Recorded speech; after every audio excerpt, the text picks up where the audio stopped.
And with that, I'd like to welcome everybody to Friday Night Racing here at the Velodrome. We've got ourselves a fun night of racing going on here tonight. We're going to start with Madison's. You already saw them warming up a moment ago. Our teams of two coming up to the rail, one rider in, one in the relief. You'll see our officials get them started here in just a moment. This is going to be run as a scratch race. So scratch distance, we're going to put 25 laps on the lap cards. Whoever gets there first as a team is our winner of the race tonight. On deck, our juniors are going to want to get set for their race as well. They've got a Madison coming up next.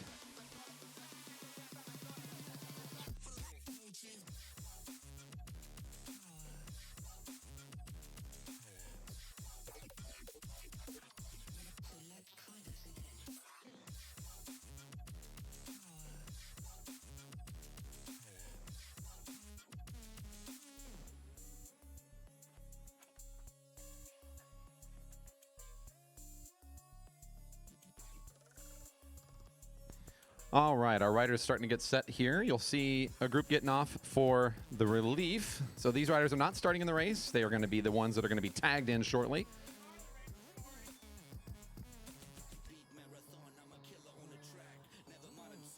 And there goes our relief riders. So I'm multitasking too much here. We're trying to get our stream fixed up.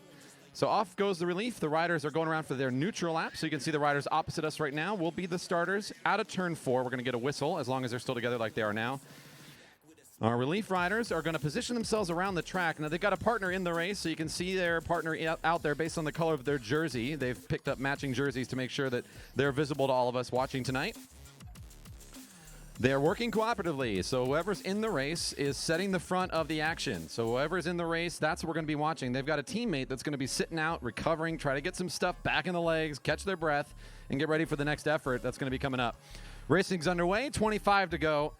And off we are for our Madison. This is going to be a nice, fun, different start for us tonight. And I must also point out that once again, I'm joined by one of our junior competitors up here on the mic. I got Ben Rackness with me. How you doing tonight, Ben? I'm good. Thanks for having me out again. It's fun to announce. Fantastic. Ben's taking some time off for, you know, an injury.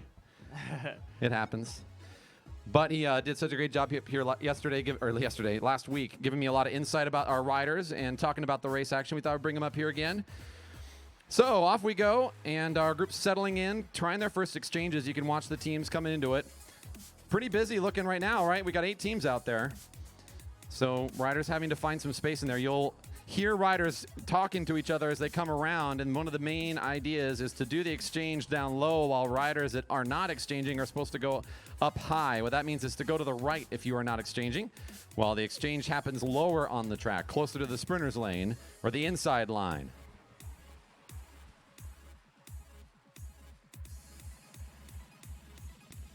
Already starting to see some attacks coming out here.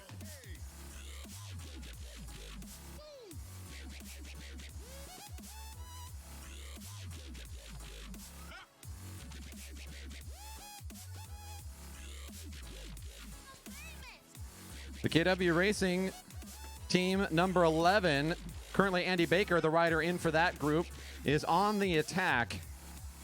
His buddy Kenny Williams tonight going to be doing an exchange in turn 2 as the front of the race. And down the back straight, it looks like, I believe that's Mike Robson in that orange kit right behind him. The Dixie Flyer orange team has matched the attacks and is trying to keep on with the front. Now, the Madison is one of the most common races where we'll see the field get broken up like this because you have these combined efforts between 2 riders.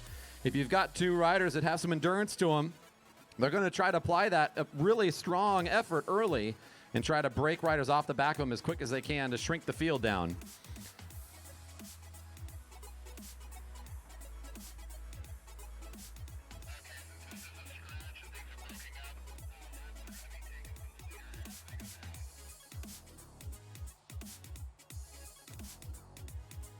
Front of the race now coming up onto the home straight. Another change for our KW Racing team. That's bib number 1 and bib 99 on a Friday night working together. So bib number 1, of course, a top finisher in our Omnium from last year, our winner in the Elite Men's competition. And bib number 99, he picked that number because he wanted it. Andy Baker, a new upgrade this year. They're the ones that have been that's kind of fire-started this whole thing. They got it rolling. Team Orange, the Dixie Flyers, have matched the speed and are now forming their own little front to the race together. Christian Miller will be tossing in his teammate Mike Robson, and it looks like this is going to be the race now. These two teams trying to get away from the chasers.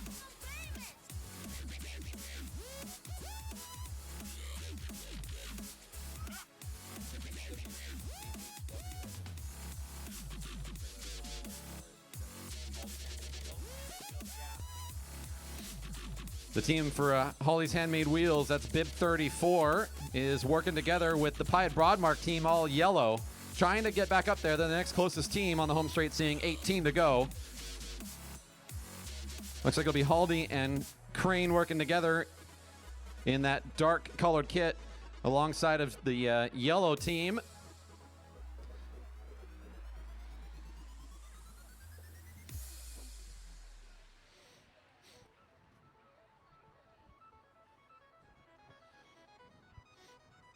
Working down these lap cards, and it's still the same two teams up here on the front of the race. Couple more exchanges right in front of us here on the home straight.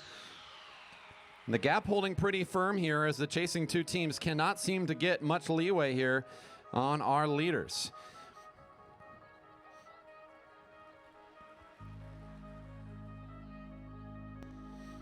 Good exchange on the home straight for our team number 10, the white team.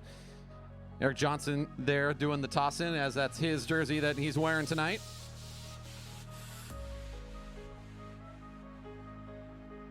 Since this is a scratch race, we're not tracking points. A lot of times we ride these Madisons, we're more concerned about the points laps.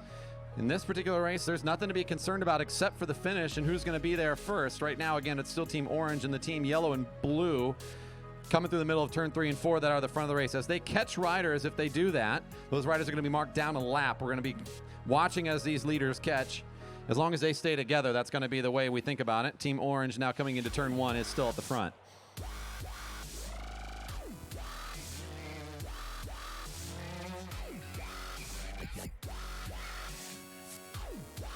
So a Vi-13 squad getting caught there in turn 3. As the front two come screaming by at a good clip. Looked like Robson was hoping to drop somebody from KW Racing, but as he swings up, he realizes that Kenny's also trying to drop here. So there's a lot of, you take this, I'll take another punch here, see if you can dodge this move, back and forth between these two teams. They're not sitting too passively. They know the race is on between them at this point. So a good opportunity for a change in positioning is whenever these exchanges are happening. So down the back straight, both teams tossing in a fresh rider. And that's exactly when they'll both try to re-accelerate things and see if we can shake it up. Yellow and blue, Andy Baker is trying to get away from Miller, overtaking our pink team. So the Paragon Fitness squad getting caught there as they come across the finish line. If they were to catch the back wheel of our leaders and then be involved in the last sprint, even if they win in that sprint, because they're down a lap, they are not going to place ahead of the two that are on the lead lap. So right now, pink and our mostly black kid are down. Everybody else is still on the same lap, but chasing back on. Our next closest team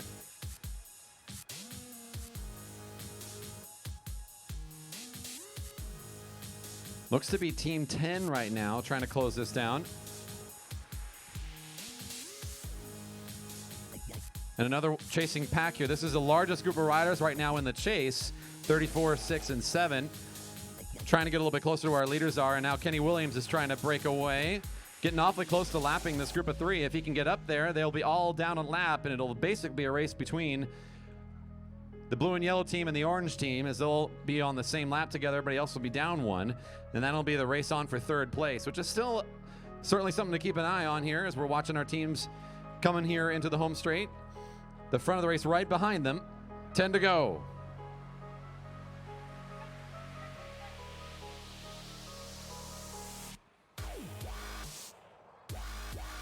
And that looks to be Andy Baker of the blue and yellow catching our group of 3. So those 3 riders all go down 1 in the process.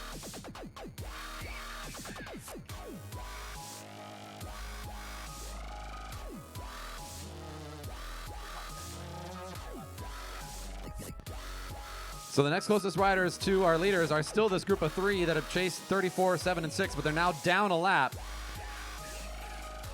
Our orange team just now getting into contact, trying to also be on pace with our lead group of two, the yellow and blue and the orange on the same lap. Everybody else down one or more. As you go down a lap, you also lose a lap in the race. So we started with 25. If you get lapped out there, well, you're only going to race 24. If you get lapped more than once, you can see how that works out. So right now we're going to track the laps based on whoever is in the lead. Yellow and blue, still that rider. Kenny Williams currently the one in there with that white helmet. In fact, his teammate is also wearing a white helmet, so it's hard to distinguish them except for the way they ride their bikes. I can tell by Kenny's more upright position right now. Andy Baker a little bit more compact on his frame. 7 to go for our leaders. 7 to go.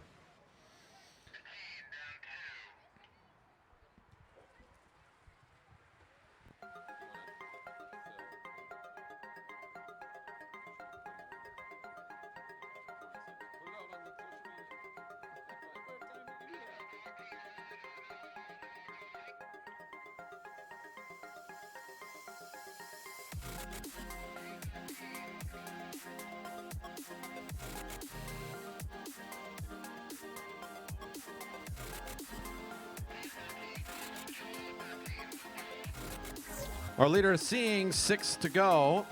The chasing group also seeing 6 to go coming across. That's number Team 34. They're down a lap, but they are the next closest on the track right now, alongside of Team Orange.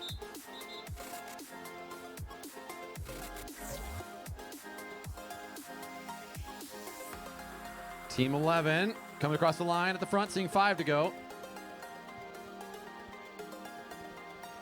Now maybe our Dixie Flyer team, our orange squad, maybe recovering long enough by sitting in that field. Now going to try to go off and see if they can close that gap down. They're still on the same lap, so currently in second place. If the race were to end right now, that field right behind Team Orange right now is all down a lap, but they're all competing for third.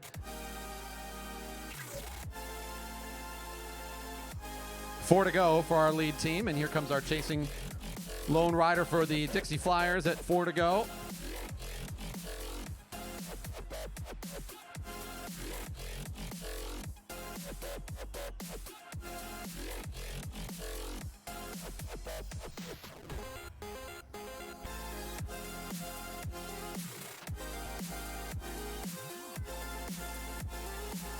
Baker seeing 3 to go.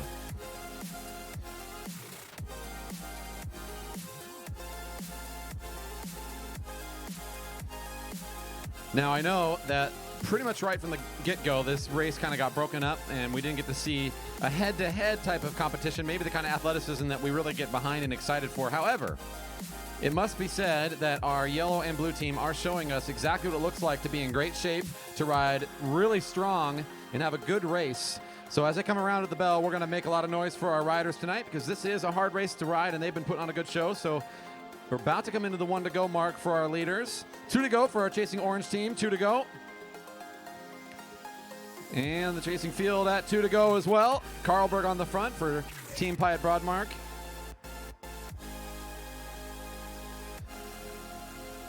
All right, here we go. Make some noise for our leaders. They're going to be getting 1 to go, finishing up the race. A fantastic effort for Williams and Baker. 1 to go. Team Orange also chasing down. 1 to go. 1 to go. Robson in for Team Orange on this final lap. And the race for third is already on. Team Yellow trying to get away here from Haldeman. Team 6 now tossing in Nick Martinez. It's going to be Martinez going around for about 250 meters here versus Haldeman chasing him down. And for the finish, here comes Andy Baker to grab the win tonight for his team. Very nicely done. Our next finishing team, it looks like it'll be Christian Miller for the Dixie Flyer Orange squad coming in for second place. And the sprint for third, it looks like it will be Martinez for Pyatt Broadmark. The yellow team will take that finish. Matt Haldeman says, good race, everybody. Thanks for coming out and enjoying some Madison racing at the beginning of our program. Everybody's finished up on this lap. Riders will exit on the back straight as they come around this lap. Thank you. Juniors, we're about ready to have you out here. Our junior Madison coming up in just a moment. Now, this is where Ben's got a lot to say, I'm sure. Just a little bit. So, Ben, you're part of our Jerry Baker Juniors team, so you're going to know a lot of these riders here. Yeah, for sure. I know every rider in this field. There you go. Sure. Train with them. Give them a hard time. Train with them, travel with them, Travel with them. ride with them, Fantastic. race with some of them. Here they come. The crowd's already getting excited. So this is our junior exhibition race, our Madison Scratch. This is going to be a 16-lap event. We'll let our officials get this thing started here in just a moment. Junior graduation camp is coming up next.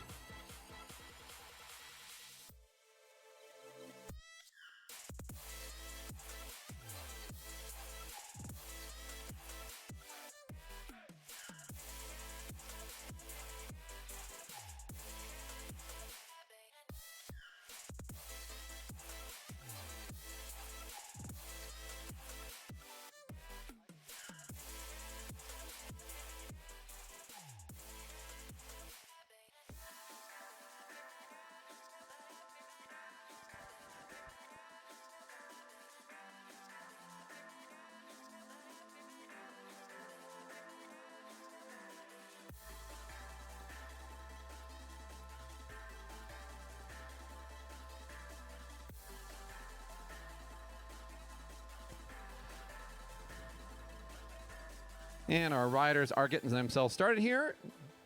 The riders in the race to start have go ahead and they are let go here. And now the relief riders are coming around.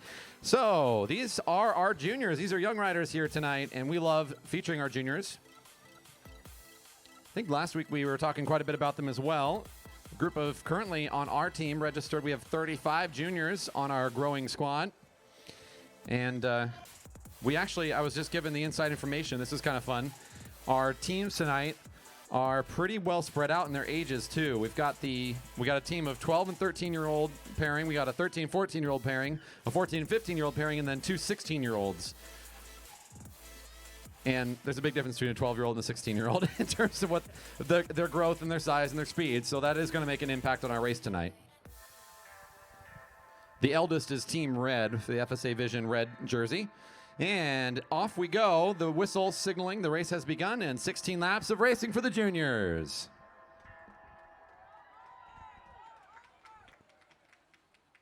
I think they just lined up in reverse age order. So our oldest team moves right up to the front. It looks to be Itai Malakoff in the white and green. Gonna toss in his buddy Peter. Now, we don't just throw these juniors out here without any help. Don't worry. They actually had some practice on this last weekend because one of our main goals around here is not just to help kids get on bikes, but also educate them about how to race safely. So they got the instruction about how to make these exchanges. Team Blue working on it a little bit there in turn 4. They'll get it next time. Joe Spranger doing a good job trying to recover here quickly for our blue team, the noon blue jersey.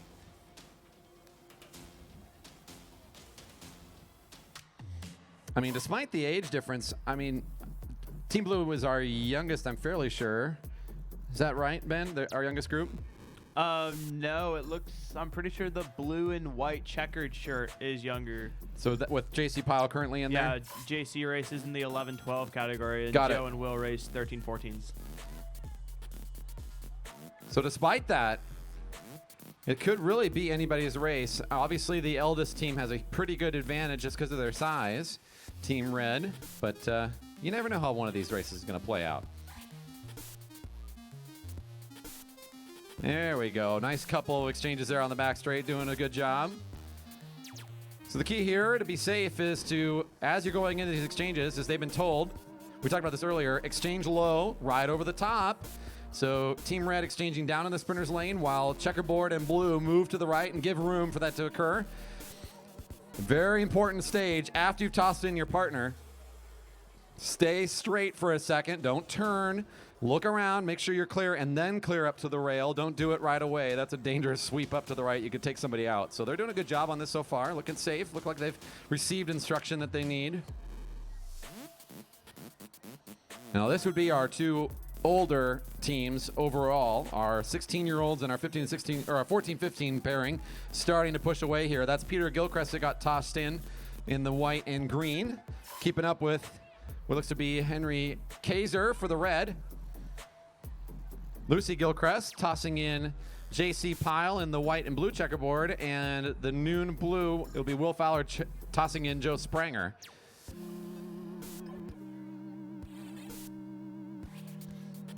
Any advice for our juniors out here tonight in their race so far?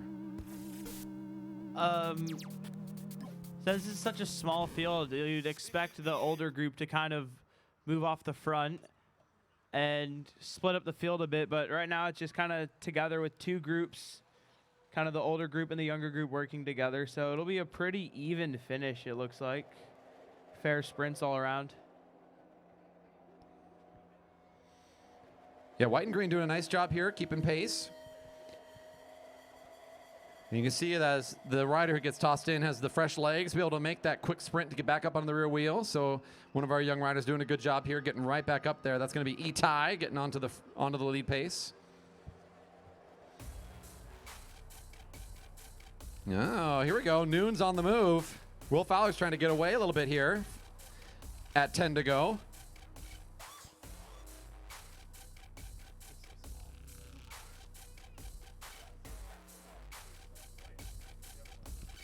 One of the fun things to watch around here is this little community of riders and racers that are around us is made much more interesting and much more colorful thanks to the juniors that race here every once in a while on a Friday night. Of course, we get to see these guys every week come out and race. And it's fun over the course of a year to watch their growth, not just, of course, in their height, but in terms of their speed and their tactics and their awareness and the relationships that they form with each other and, of course, with our other riders that are here. And it's a good reminder that in terms of the kind of sport that kids can get involved in, this is a pretty unique one. Not only do they have these junior-only races, you're going to have some young riders out there tonight that are going to be competing in the Cat 3 fields. You'll see on Wednesdays, if you come out and watch Cat 4 races, you'll see some young riders joining in on those groups as well. And it's one of the few events that a young person get involved with where you get to really have every generation involved. You can have these young riders riding with adults that have been doing it for 20, 30, 40 years and creating these bonds as they go out there and try to compete. And it's pretty cool to watch these kids grow up in our community because it's a different type of sport than you might say, growing up with basketball. It's all kids your own age. But here you really get that cross experience with folks that have been doing it for a long time. And I think it's a very unique thing to track cycling and just cycling in general as a sport. 7 to go. In just a bit here, we're going to be bringing up our camp graduation, so this is a good opportunity for me to talk a little bit about junior camps that we offer here. So if you have some young riders that in your life, maybe somebody who loves riding a bike but haven't really found much of a reason to ride fast, or maybe is looking for an excuse about a way to ride fast, well, we've got a good hookup for you here. The Jerry Baker Junior Camps are week-long camps that kids can sign up for throughout the summer months, and 1 week of training later, and they're going to be okay to join us on junior race nights. You can sign up for those classes online at velodrome.org. Head to the top of the page. There's a programs drop down. You can find the youth classes there and see what days will match up with your schedule. I think we still have one camp this summer, and that's this coming week or the following week. Very good. So we have another week before our last camp. So if you are thinking this might be something that your kid might want to try, somebody in your neighborhood might be interested in trying, let them know. They can go to velodrome.org right now, get signed up for a Jerry Baker Juniors camp, our last one this summer, and get their feet wet before the end of the season, which is going to be wrapping up here in a few more weeks. 5 to go, and FSA is on the move, the red team.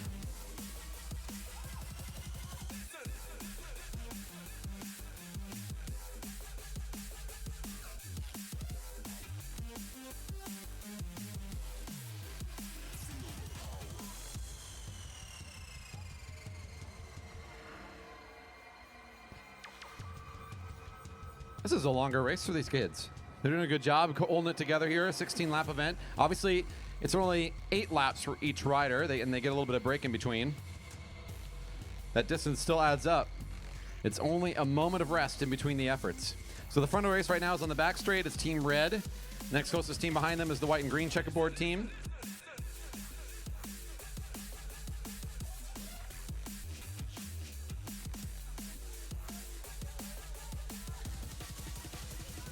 So the Gregs, white and green, trying to chase down FSA Vision. 3 to go. 3 to go. A high-speed exchange there. Carl getting tossed in by his teammate.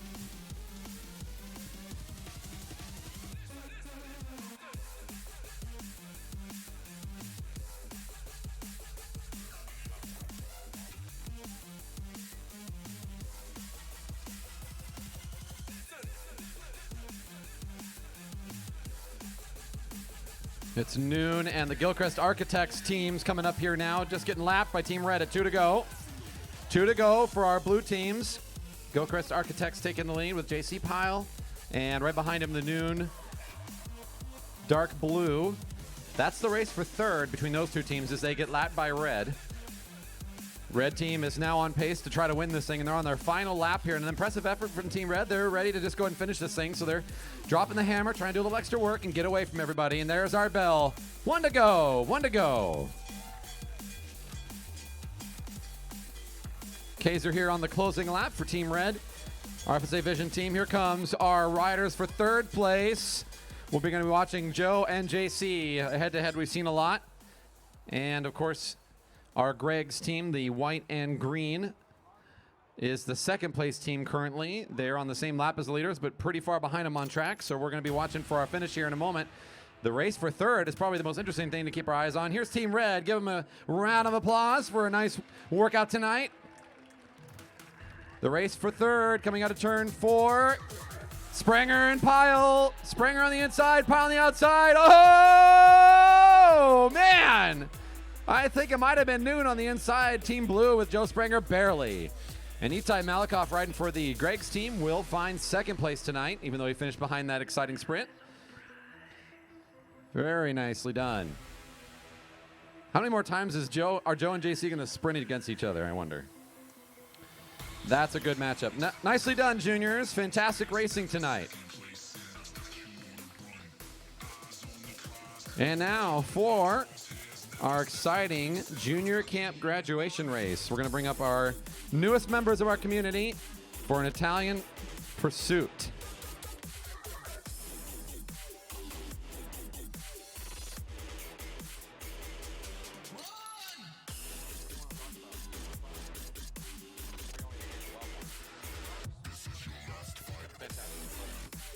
So as our juniors are getting set here, we can talk a little bit about what an Italian pursuit even really is. So an Italian pursuit is basically each rider is going to be doing a 1-lap effort for their team, and then they'll be pulling off and they're done for the race. And whatever team's last rider crosses the line first, that team will win. So it looks like there's teams of 3. So one team will be starting on the back stretch. One team will be starting right here on the home stretch. They'll get the signal to go, and then the riders will set off on their first lap. So it'll be a 3-lap race. So once the rider has done their effort, they pull off and they're done. Yeah. So it's a nice opportunity for those riders to have their moment in the spotlight, right? You get your time to, like, here's my big effort, here's my moment. Get their name called on the front. There you go. It's worth talking a little bit about this because I was talking earlier about this community, right? You see a lot of these kids every week, right, Ben? This is a community for you. It's another family. Basically, yeah. Especially in the summer. Giant group. Yeah. You get to know these adults. You know these guys' names out here. You race alongside of them. Oh, yeah. So in many ways, from the adults, the officials, the organizers, all the way down to our youngest members, this is a big community. So we're doing this race on a Friday night because we like to officially and formally invite our new riders into the family of racers that are here at our Velodrome. So with tonight's race, we will be bringing in 6 new riders. On the home straight, we got Anish, Zoli, and Henry. And on the back straight, it's Mark, Akil, and Finley, our teams of 3. So we're excited to have these new riders joining us. We're going to just get them set. And I've been told that I'm going to give the call over the microphone that's riders ready. And then we're going to have the sound of the gun to start this race. You know it's real when the gun's going. Yeah, it's definitely high stakes when the gun gets brung out. There you go.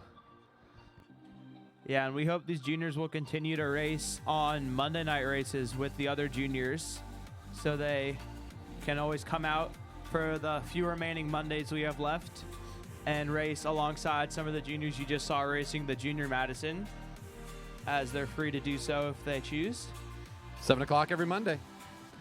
Looks like the back straight's giving the signal. Front straight's giving the signal. Riders ready? Hey, we're racing. Oh, and riders down. Let's do a reset. We'll do a reset. Pause. Stop the race. Stop the race. We're going to try again. Exit on the back straightaway. We're going to try it again. Keep rolling around, guys. Nice job. Hey, you know what? That's what it is. When you're new to the sport, things happen. Pretty sure I saw something like that at the GP. Our veterans will do this the same thing.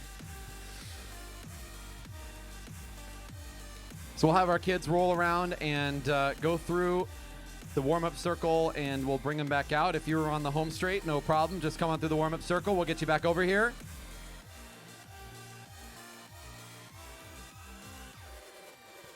The hardest part about these standing starts like this is the start.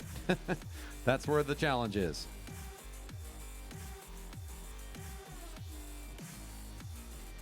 That's a quick, nice little lesson for our fans. If you ever hear the double gun, what's that all about? Double gun means restart or false start. So that just means everyone will reset and we'll give it another try. So our officials team, they're making the call to go ahead and give it another shot because, you know, we want to make sure everybody has their chance. Hey, there's our junior podiums for tonight from our Madison. Congratulations to our young riders for coming out tonight and putting on a great show in the Madison. In highly competitive races, the double gun can happen once, but if it happens twice, then whoever causes the double gun will be disqualified from the race. But that's not obviously going to happen here tonight with the graduation. But say if it was a team sprint at Nationals and you got the double gun twice, you would get disqualified from your ride.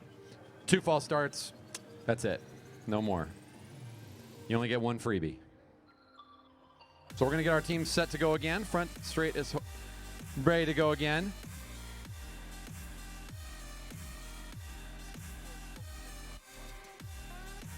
Riders, ready?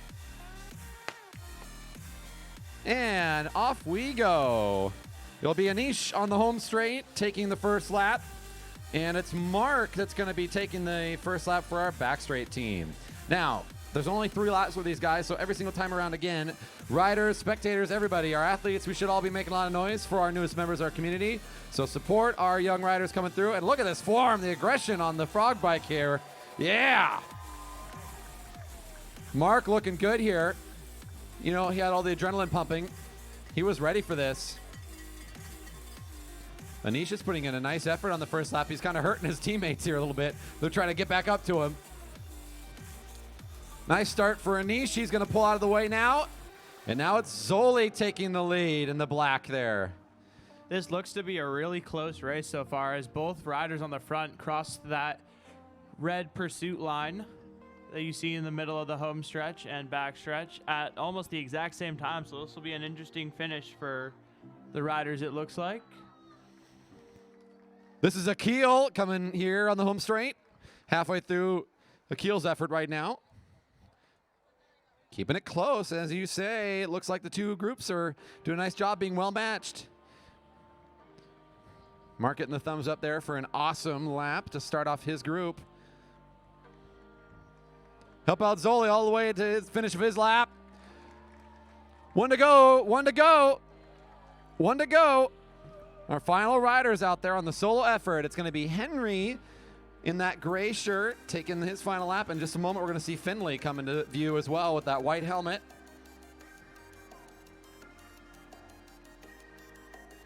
Help him out, help him out.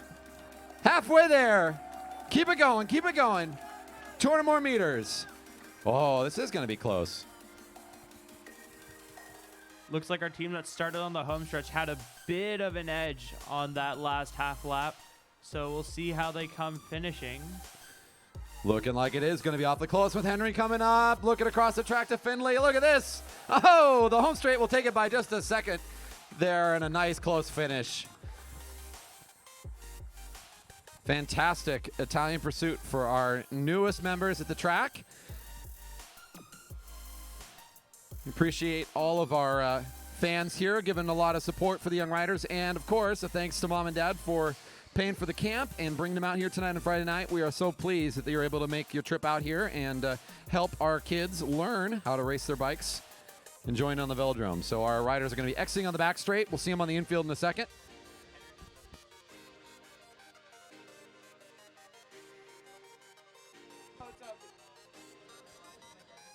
All right.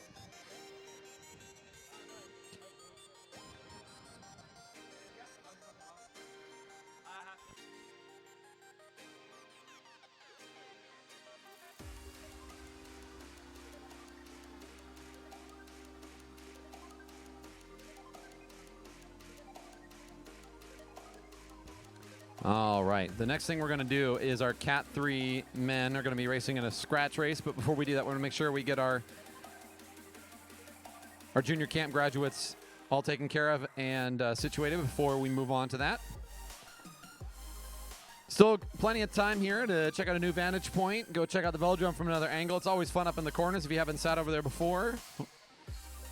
Obviously, the best viewing is right here along the home straight, and why not? Come on into the beverage garden. Purchases of Mac and Jack's Brewery, OS Winery, and Locust Ciders all help raise funds for our Velodrome, so don't be shy. Help raise some money for the Velodrome tonight. And enjoy your Friday evening. We'd appreciate your help with that. Of course, we've also got Tabasum hanging out behind the grandstands where you can order yourself a hot, savory pie with all sorts of great flavors, including a chicken curry you can get. There's a butternut squash that's fantastic. Vegan options available. Come on over to Tabasum, put your order in now. The pies are already ready. No waiting. Get yourself a delicious snack or put a few together and build your own dinner for tonight.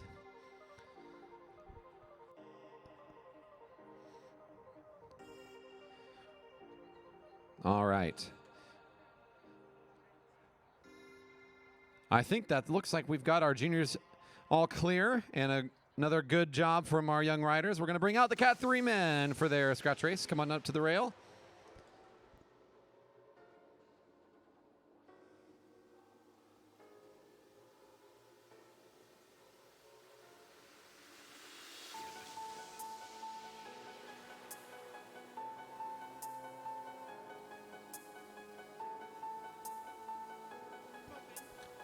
On deck will be our women for their scratch race.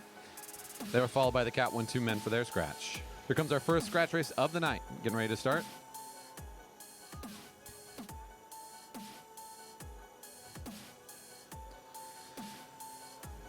This 12-lap event is now getting started. Out of the neutral, we'll get them started in turn 4 as long as they're all together. Our Cat 3 men do have a leader's jersey in there, and we were talking about him earlier. He was riding in the FSA Vision Red during the Juniors Madison, and now he's out here in the Cat 3 men competing. That's Henry Kaiser, right alongside of his teammate, Carl Pratis. So 2 juniors in there, plus Itai also in the mix, so 3 juniors actually joining us. Oh, and Peter Gilchrist is joining us. Half that field is juniors. So there you go. Yeah, a couple riders in this field have, since last Monday at least, been brought up to this field from the Cat 4 men. So that's how things kind of work around here. There's categories. It goes Cat 5 is our beginner fields, just graduated from the adult class. Cat 4 is kind of, you're into more racing. You can race on Mondays and Wednesdays. And then if you do well in that field, you can upgrade to the Cat 3s, which we see now. And then once you get enough points winning races or doing well in the Cat 3s, you eventually get to race with the Cat 1-2s. And so it's just a big chain of upgrades and fields and categories to go along here. Year to year, we always revise what nights things happen on, but we're always trying to find the best schedule to make sure that everybody who wants to race has a night to race. But yeah, the categories help keep things competitive and well-matched depending on how long you've been racing, how fast you are. That's the idea. So today we've got, well, I'd say, a bit of a smaller field than what we would hope for our Cat 3s. A couple of folks maybe not making it today. But we do have some new entrants, as you pointed out. I see our Audi racer is the third wheel position, is a new joinee to our Cat 3 field. Yeah, he definitely did really well racing in the Cat 4, so look for him, especially on these sprints. These races that require a lot of sprints, he's a really good sprint athlete. I think that's Theo Floor for the Audi racing team that we're talking about. 4 juniors in this field, so a lot of youth in the group. Always working to get faster. Seeing 10 to go as Itai Malikoff will pull up out of the way for the Jerry Baker Juniors team. Yes, we have an official team for our Velodrome. That's a team that receives a kit and some extra training. How about you talk a little bit about some of the activities that team does throughout the year, that some of the benefits for kids to be involved with? So if you join Jerry Baker Jr.'s team, you get obviously a kit, and you can rent a bike for the season, and then come out for training opportunities. There's training for a group of people that go down to Junior Nationals on Tuesdays, and then Wednesdays and Saturdays are open training to anyone on the team. And yeah, like I said about Nationals,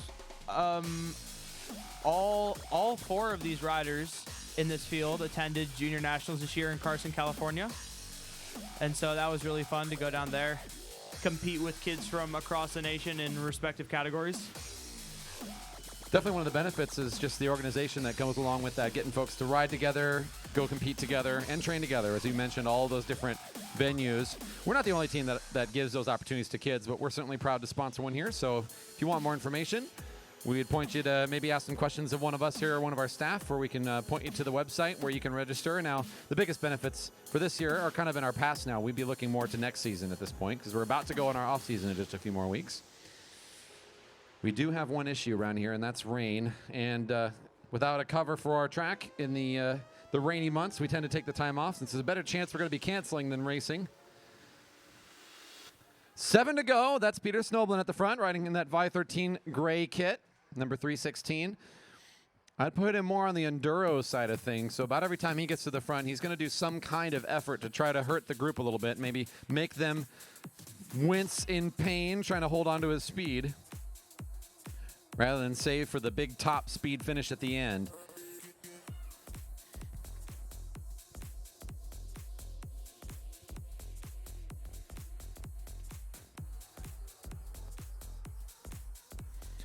Six to go, and Snowman's right back on the front again.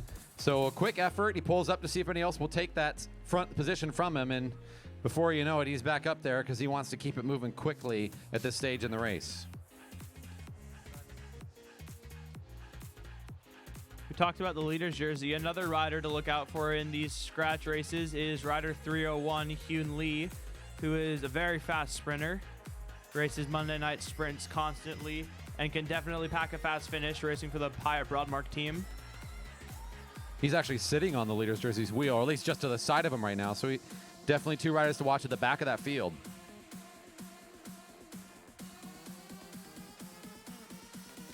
I just don't see enough workhorses out there to really make this hard enough that the fast finishers are going to have a tough time. So it's definitely worth pointing out someone like Hyun, who has that sprint finish. You mentioned our Red Rider, who just upgraded, has a good sprint finish apparently, so we're going to be watching that as well. And if there's not a lot of effort put out in the next couple laps, it really could be anybody's race. It's whoever's got the quick finish and who's ever at the right time is able to make the right move. It's not a big field, so there's plenty of room to maneuver to find your position to the front. So strength is going to be a very big factor here. This is going to play a little bit more like a Kieran than maybe a traditional scratch race might.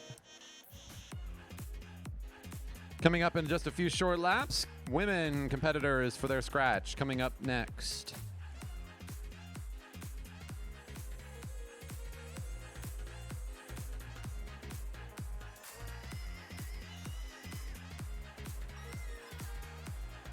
Three to go for Snoblin at the front again. He knows he needs to try to make this thing hard for the riders behind him.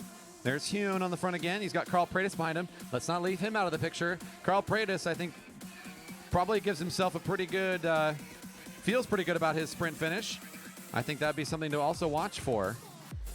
That's the junior that's in second wheel right now who finds himself at the front. I've seen him have a good, quick finish, so we'll watch his positioning here in the next couple laps as well. The leader's jersey finding himself kind of in the middle of this field. Now seeing 2 to go. Over the next lap is going to be where the positioning game is going to start happening here. Speaking about positioning for SCAD Racing, it looks like Judah Secondbaugh wants to try to reposition from the back a little bit. Starting to move out of the saddle, and riders are kind of watching each other. A lot of versatility there as the group continues to wind in and out and in and out. And here comes the leader's jersey, who doesn't want to wait for the bell. So Kaiser the Laser now on the move. He's going to put a big attack down the back straight and try to get away from this field. All the chips are on the table. He's in. Let's see if he can hold on. Theo Floor chasing at 1 to go. He actually pulls up for a second. The speed of Theo surprising him a little bit. He realizes he's got a rider white with him. Now they're going to have to make a second effort after he sits back up again. Gilchrist could maybe move up track as the sprint's coming in fast. There he goes. Very good. Incoming through 3 and 4. Good speed out of the leader's jersey. The Laser's trying to hold on to this one. Theo Floor wants to challenge her on the other side. Snowblin's chasing down. It's going to be Floor versus Kaiser. It'll be Floor taking this one. Kaiser will come across the line second, and it looks like Snoblin will hold on for third place in that good finish. There we go.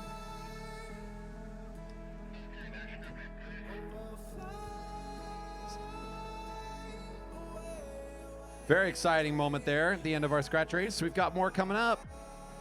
Women competitors to the rail.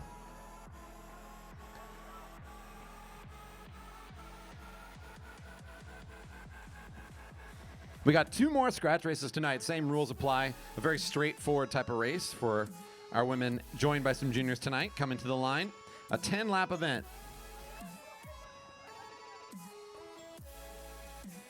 On deck, Cat 1-2s for your scratch coming up after this.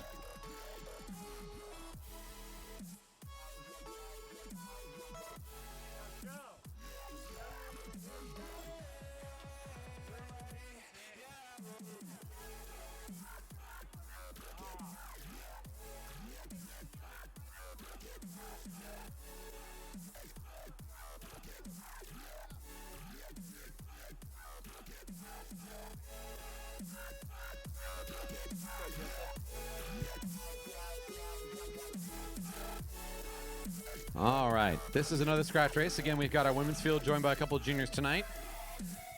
Going out for a 10-lapper. Up next will be our longest scratch race tonight, a 15-lap event for the Cat 1-2s. They are getting themselves warmed up here and will be coming up next.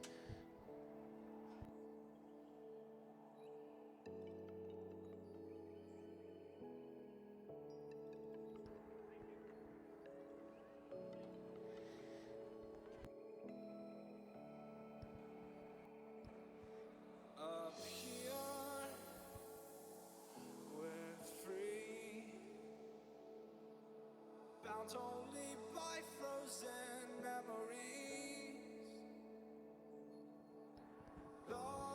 And that's how the whistle means racing has begun.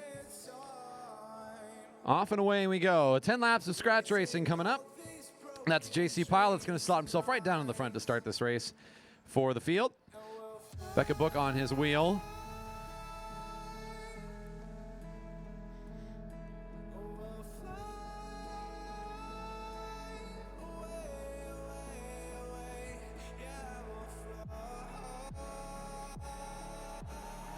I've already mentioned a bunch of our sponsors earlier tonight when I was calling out our Madison jerseys, as our thanks to many of our sponsors for helping purchase our Madison kits this year through our good friends at Vi13 Custom Apparel. Thanks to some of our major sponsors this year and in years past, Greg Cycles. If you're looking for a new bike, check out Greg Cycles. They got 3 great locations here in Seattle. You can also check them out online to get started with your order. They will take care of your purchase from beginning to end, as well as looking after your purchase after you've got your new bike. For great prices and great customer service, check out Greg Cycles. Our thanks to them for once again sponsoring us here at the track, helping us make race possible. Pyatt Broadmark Management, LLC, for their years and years of support, specializing in estate management loans, and you can always look at Pyatt Broadmark for their support of all our riders here. Jeff Pyatt has been around for years helping make racing possible. Our thanks to them. And of course, Vision FSA, our red team here right down on the finish line. You can see them for the fastest gear in racing. Check out Vision FSA for all your needs. They got the best carbon gear on the market. Take a look at their great stuff online, and they're, of course, our major title sponsors this year for the Grand Prix. Coming through on the home straight, our group taking turns at the front. This is a bit of a pace line formation at a decent clip. It looks like it'll be Carol taking the front of the group here. Bib number 112 for the Greg's Trek Racing team in blue. Her teammate right behind her, Amara Edwards, takes over at the front.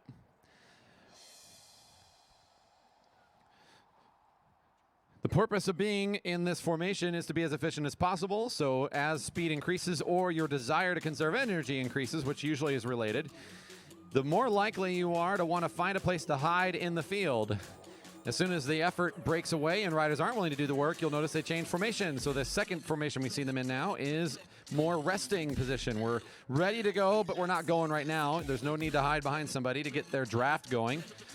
Just like in auto racing or any other kind of racing, being behind something else provides a huge benefit to your effort and your energy needed to go fast. So if you've got a wheel to be behind, you can benefit a large amount, especially as you go faster. So it's going slower, not as big of a deal as they are now. They've taken a moment to sit up and catch their breath.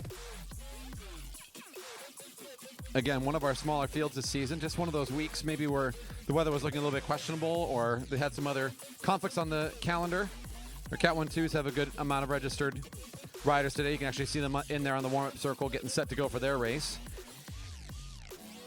Edwards at the front, seeing 5 to go.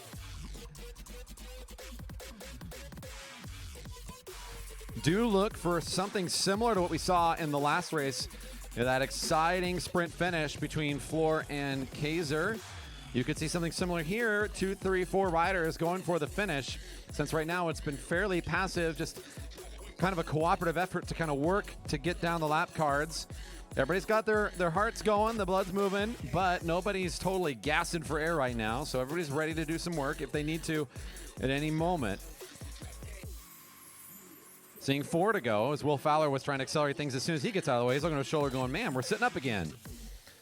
So again, a couple juniors joining us in there. Fowler, one of them. Becca Book and that orange kid is going to move herself right back up to the front and try to move things along.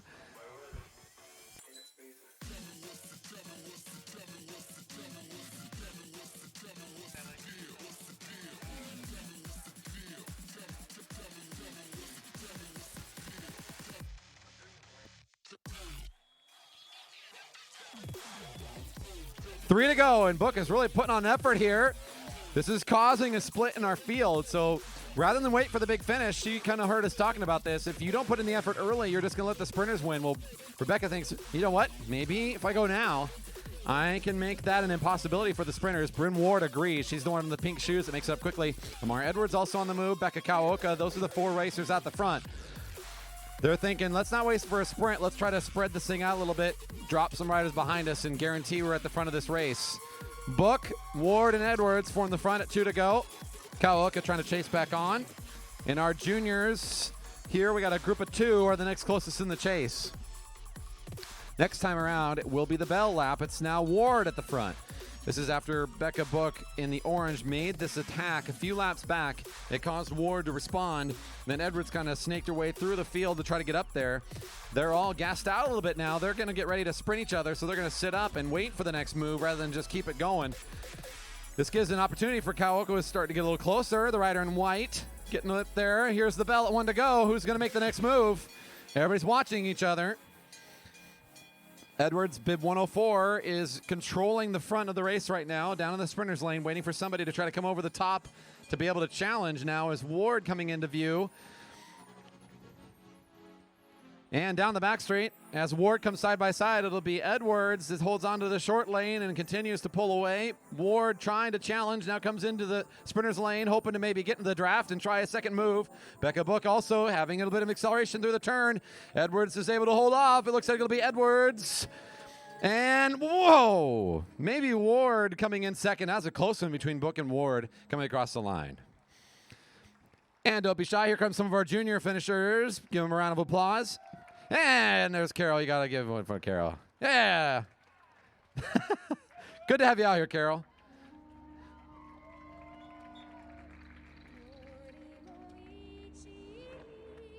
All right, next field is coming up. Cat 1-2s for this scratch race. They've been waiting for it. Christian, is that a 10-speed kit?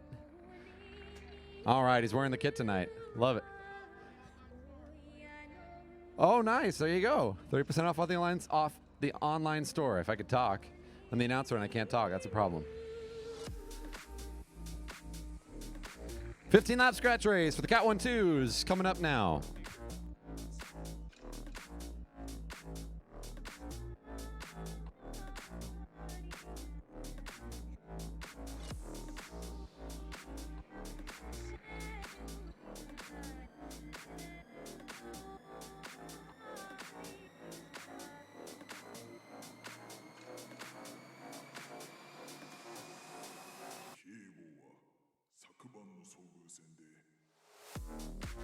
So the official call in that last race, it was actually Becca Book coming in slightly ahead on the sprint for second. So a very close one there. Slight nod going to Book on the final sprint. Our Cat 1-2s. So we were talking a little bit about it earlier. There's this kind of ladder that riders work their way up, and they do that by finishing in the top positions. Any given night, they earn upgrade points that they apply to their license, and they can eventually say, hey, now I'm a Cat blank. I get to move up one more stage. And of course, the reward for that, the fields are faster, the distances are longer, it's harder overall, but You're riding with more experienced riders. And at least around here at the Velodrome this past year, it's also been our largest field on average, has been our Cat 1-2 men field here on a Friday night. So there's some benefits to come along with that too. That's just part of the progression of being a rider around here and being an athlete. You get to go to that next stage. This is the top of the cream of the crop, so to speak, in terms of our men's progression, Cat 1-2s. Seeing 15 to go.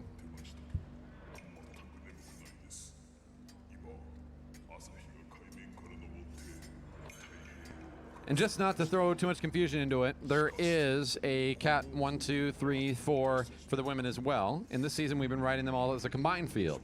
So if you know some athletic women looking for some fun out here that might be, I don't know, they already know how to ride a bike, or maybe they're just really athletic and need a new fun thing to do in the summer months.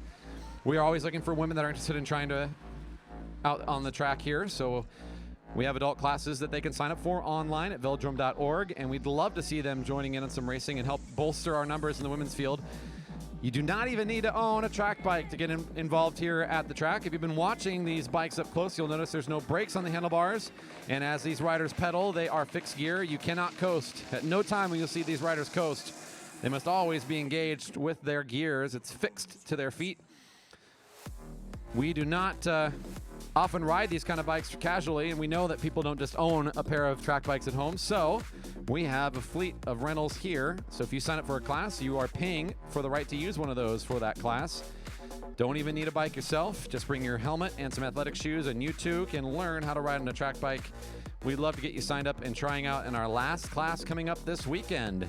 Last chance in 2019 before our off season. You can sign up on the website at velodrome.org for our last adult class of the season, or if that just doesn't work for you this weekend, that's totally fine. Keep posted on our social media and wait for our new schedule to come up next year.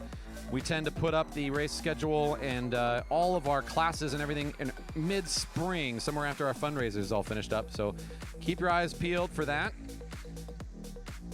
in 2020 if the last class of this season isn't going to work out for you.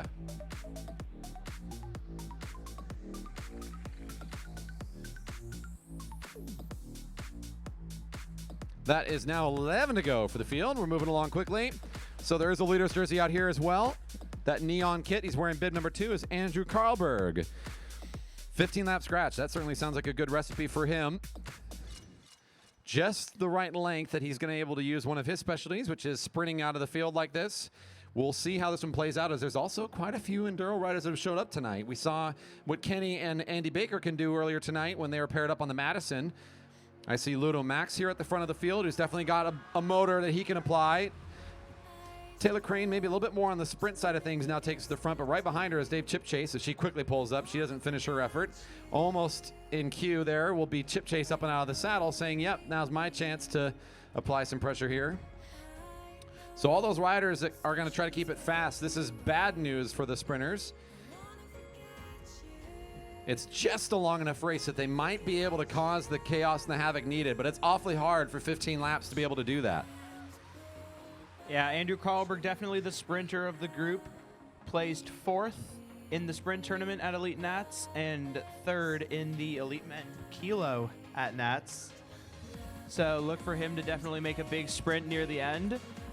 Also, his teammate on Pyatt Broadmark, Andy Baker, also tends to have a very, very fast sprint. So too does Kenny Williams, Andy's teammate in the Madison, as you mentioned earlier. And so does Andrew Pryhuber, rider number 16 Pryhuber in the black and green liquid velo kits. Kind of near the back of this race now, but Andrew's definitely got a really fast sprint. Yeah, we've seen a little bit less of him this season, but when he's here, he definitely is good for a fast finish.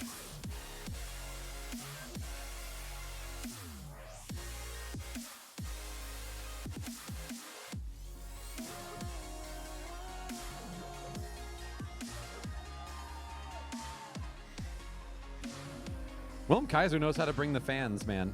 That's who brought the cowbells, is here for Willem. I get it. I hear you guys. I hear you guys. Scad Racing knows how to, they know how to get up the fans. They, that's good, man. They travel.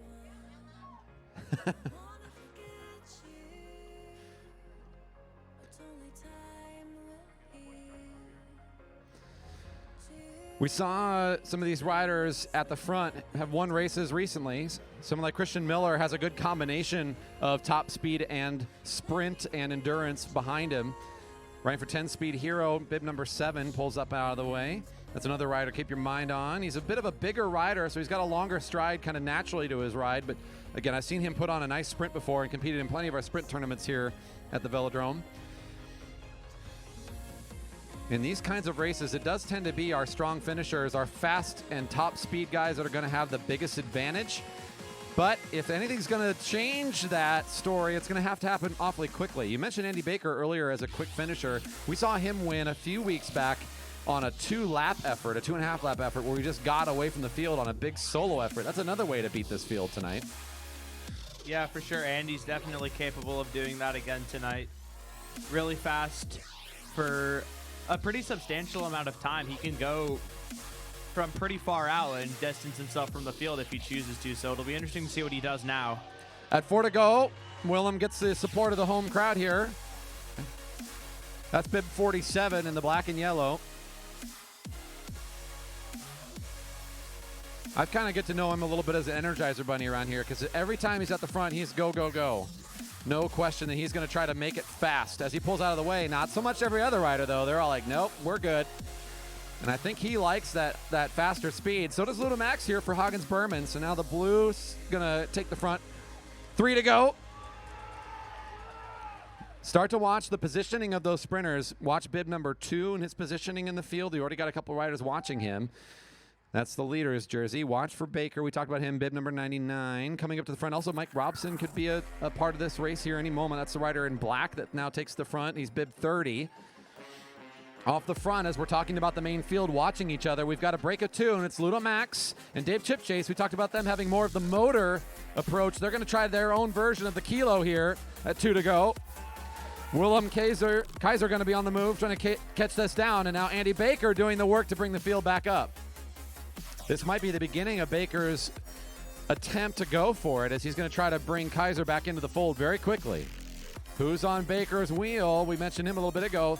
Sven was talking about Pryhuber, who's trying to find a good wheel to be on to maybe sprint here at the end of the race.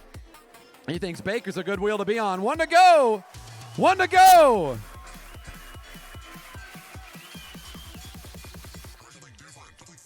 Max and Chipchase are moments away from being caught as the field is really starting to accelerate here. That's Mike Robson. I was just talking about him a moment ago for 10-speed Hero. It's getting awfully busy down the back straight, but look who's got a good window of opportunity. That's going to be Karlberg, who's got lots of daylight to work with. He found himself in the perfect position. He's going to get a whole bike length ahead of this field in no time. Karlberg, Williams, Baker, and Miller. The 3 names we talked about most will go 1, 2, 3. Miller, and I think it might have been Crane and Robson rounding out 5th and 6th place in the race there.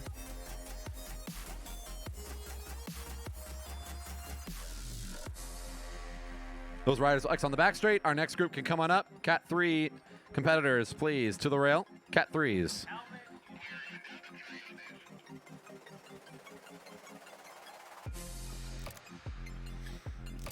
Coming up next, we got missing outs for our fields. We're going to be eliminating down to 3 riders in our missing outs. This first one coming up is the Cat 3s.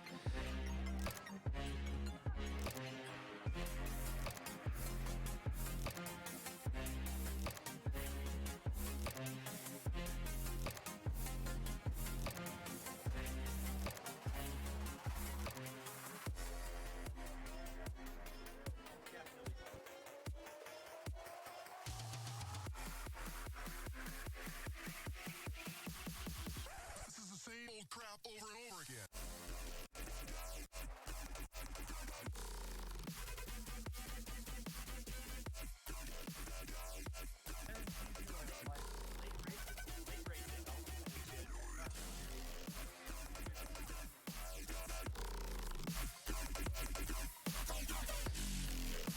The missing out is an elimination race. Last rider across the line will be eliminated every lap after the neutral, so no elimination this time. But after that, we're going to be watching the last rider across the line. The missing out differs from the elimination in that we go down to a certain number of riders. Then there is a small field that's going to be left. They have 1 lap without a pole, so we call that the no pole lap. And then the next lap is the final lap. So We're in this race. We're going to eliminate down to 3. Then there'll be a no pull, and then they're sprinting for top 3 positions. It's not eliminate down to 1. It's then eliminate down to a certain number. That's the missing out. And there's the start. These races always have the fastest neutral laps because all the riders are trying to fight for position on the front. They don't want to start the race in the back because they have to use so much more energy to get up to the front and save themselves from elimination. No question about it. The fastest neutral, and it's something also most likely to be the one that goes for more than one lap, because oftentimes you'll see 1 or 2 riders not quite on pace with the neutral and the missing out. This group doing all right with that, though. I heard a little chatter up here on the deck before we started. Who's going to be the devil? Who's the one who's going to be trying to come up to the line and sprint? And the guess was Carl Pratis, and that looks like who it's going to be doing that work. 407 is pulled on the lap. 407 is Itai Malikov. Yeah, the dangerous place to be in these races is kind of right down low and near the back. So a lot of times riders will try and get out of that position because there's nowhere for them to go, really, if it's a field like this that's kind of down low. So a lot of riders will be hesitant to stay in that position. Safer, but a little harder to go right. You have to sprint, but you get to go over the top as you do it. 3, 4, 1. That is Theo Floor.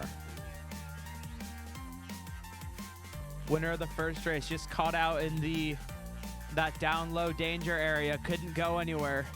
Allowed Pratis to come over and devil him once again, snaked him on the line.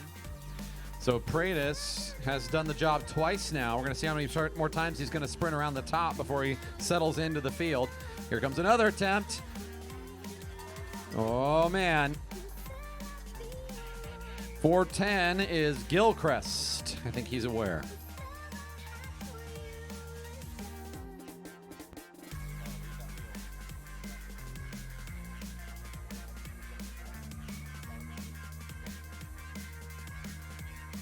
So again, we're eliminating down to 3 riders left. So if you look at our field now with 6 in it, we've got 3 more to eliminate before the no pull. So you're just trying to get into that top 3, so you're allowed to race for the top 3 spots. And Ken Dong will find himself off the back. He's well aware of where he's at. That's Dyna Racing coming out this time. 2 more to eliminate in the missing out. Coming up next, our women competitors are getting set, our women and juniors for their missing out. Our field of 5 is Peter Snowblend at the front, Hyun Lee in second wheel, Henry Kaiser in the leader's jersey, now moving up a little bit. Judah Secondbaugh right behind him for Scad Racing. And rounding out our group, the Devil, Carl Pratis, who's going to find himself in that position again, having to sprint around the outside to try to nip somebody to the line. He's in a good spot to do it. Whoa. Hyun Lee, 301. Hyun Lee. Man, that was awfully close. Pratis coming around the outside, just barely catching out. Hyun Lee on the lap. The Devil stays in again.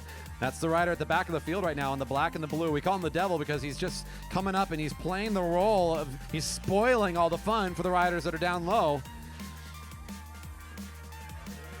He'll do it again. 316 is Peter Snowblend. It's just one after the other. It's working for him. We're down to the no pole, so these 3 riders are now in the top 3. This is a no pole lap for these 3, so they can actually take a second to catch their breath. Judah Secondbaugh in the black and yellow at the front of the field. In the black and blue is Carl Pratis for the Jerry Baker Jr. team, and also for Jerry Baker Jr.'s in the leader's jersey. In the third wheel position is Henry Kaiser. We've got our Cat 3 field coming down to this final lap. They're about to get the bell, and Judah's on the move. She wants to put in a 500-meter effort here. She thinks that's her recipe to beat the kids. She's going to reset and try to find a wheel. Henry's going to come up to the front. That's what she's looking for. Can she match? He's a speedy one. Getting up on top of his gears really quickly down the back straight. Judah's got a good second effort, though, starting to close down that gap. Oh, man. Can he hold on? It's getting hard. He's got enough power here. Judah's chasing. Henry Kaiser will take it. Nicely done. And here comes Carl Pratis. It will be our third place finisher tonight. The Devil makes it the top 3. Women and junior competitors to the rail, please, for the missing out. Our women's field with junior competitors to the rail.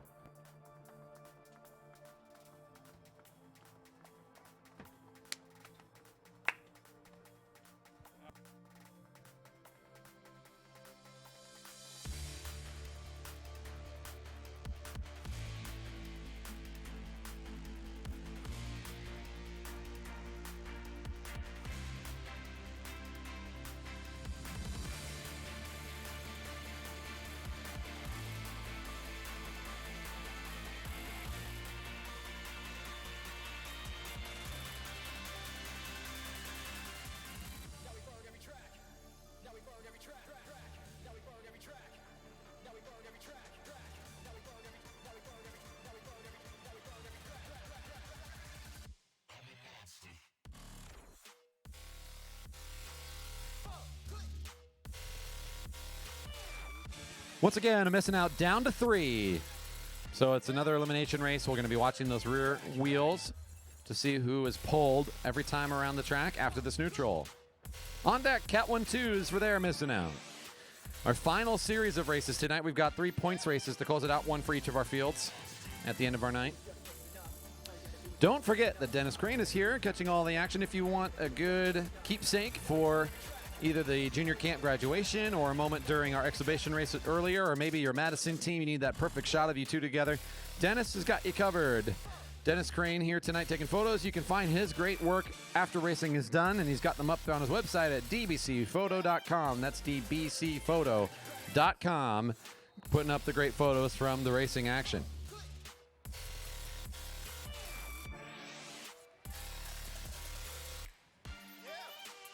The missing out getting started here. Next time around, we're going to find somebody out of this race. We'll see who it is after this next lap. Again, down to 3. So we got what looks to be, as long as we have no mishaps in the middle of the race, it should be 7 laps of elimination, 1 no pull, and then the final lap. So roughly a 9-lap event here, as long as there's nothing too crazy. We tend not to show the laps on this type of racing just because we're not sure if it's going to work out perfectly or not. Sometimes there's a little bit of mishap of communicating to the riders when they get pulled.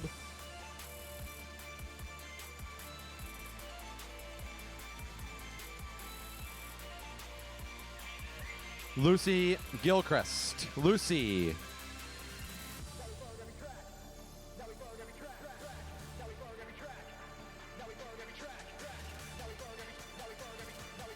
I think that's Judah Seckenbaugh in there again she's doing double duty tonight. She's going to be racing the Cat 3 men and also in this women's field. So we'll watch out for what she's able to do tonight. Our winner of the first race, Lamar Edwards, is in second wheel right behind Bryn Ward at the front of the field, so we'll keep our eye on that rider as well. Oh, Fowler having to climb a big hill here. Carol Johnson. Will Fowler gets up the hill fast enough, so Carol Johnson is called out as Will Fowler will stay in. The Devils working out good tonight.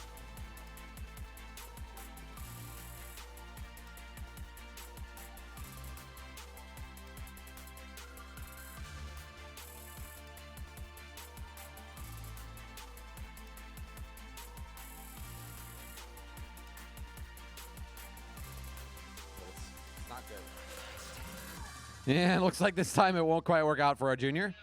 430 is Will Fowler. 4 more riders to eliminate from this field of 7 remaining to get down to our 3.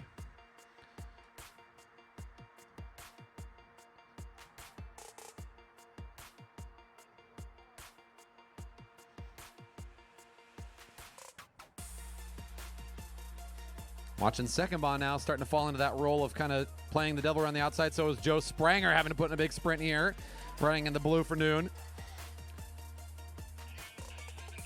Becca Kawaoka is 217. Becca Kawaoka in the white.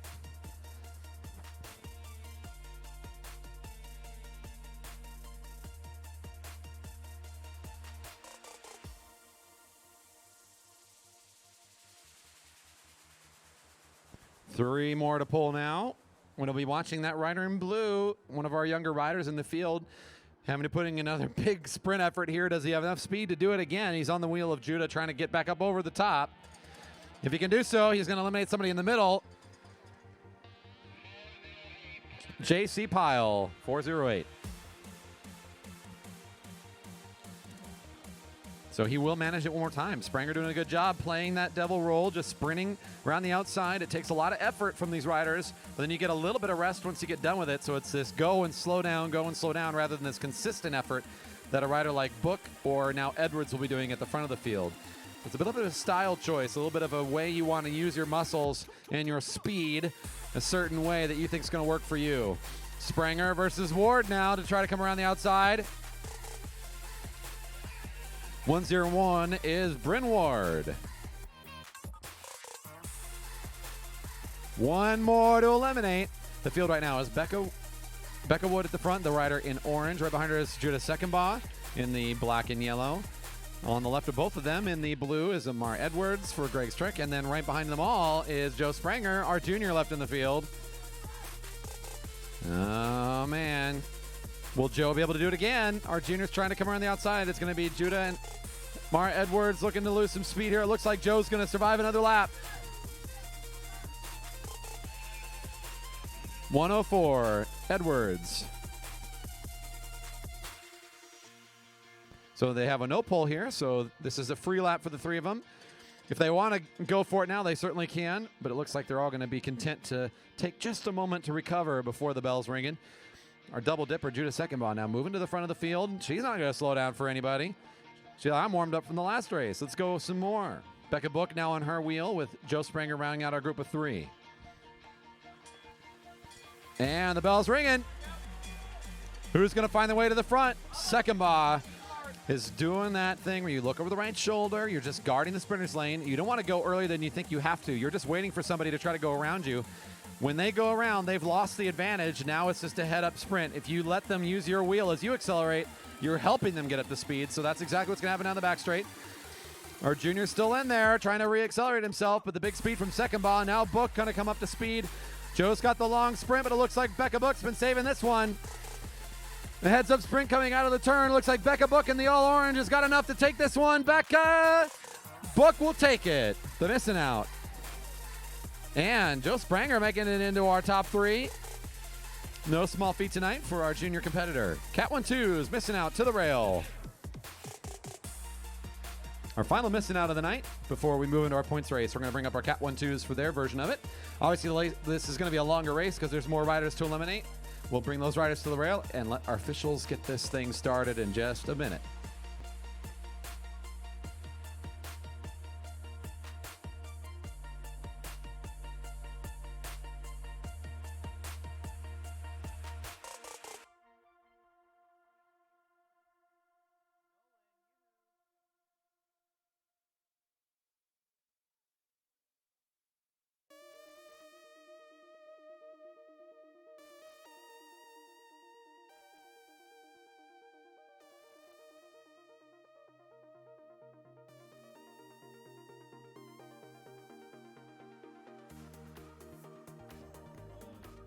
This is a rolling missing out lap. Just watch how quick this neutral goes. They're going to try to fight position right from the rail because they know this is going to be a quick one.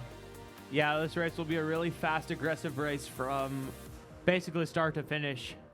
You can already see this field is kind of split up in this neutral lap, so they got to get together.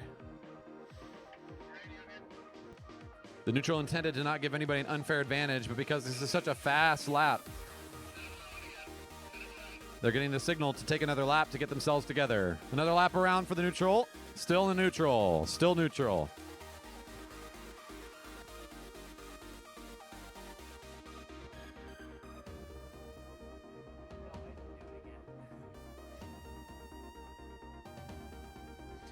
It's definitely when you're in that position where you're a little bit off the speed because it's so fast to the front. You're like, oh man, I got to sprint to get up. But no, you don't. You don't have to sprint. That's not the point of the neutral. You don't need to work to get up there. It's intended to give everybody an opportunity to come together. So riders in the back doing what they should do, just using enough speed to stay with it, let the lap go around again, and then here's the whistle. So now we're racing. Next lap, last rider across is eliminated.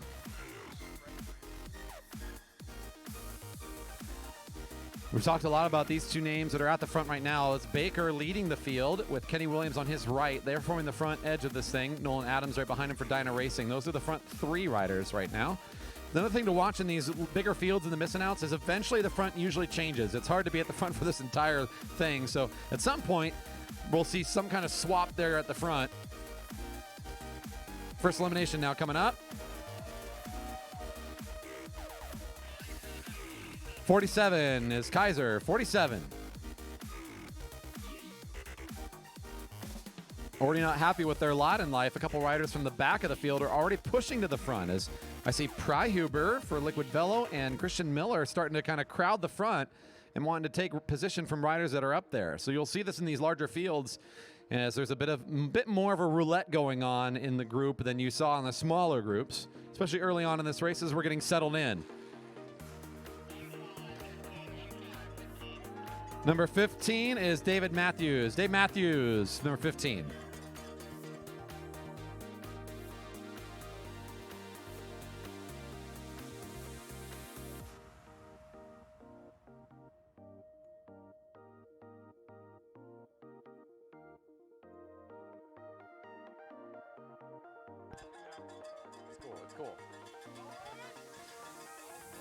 Oh, good sprint on the outside.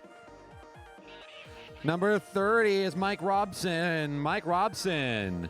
Nolan Adams almost caught there with a big sprint. He'll actually just fly right up to the front.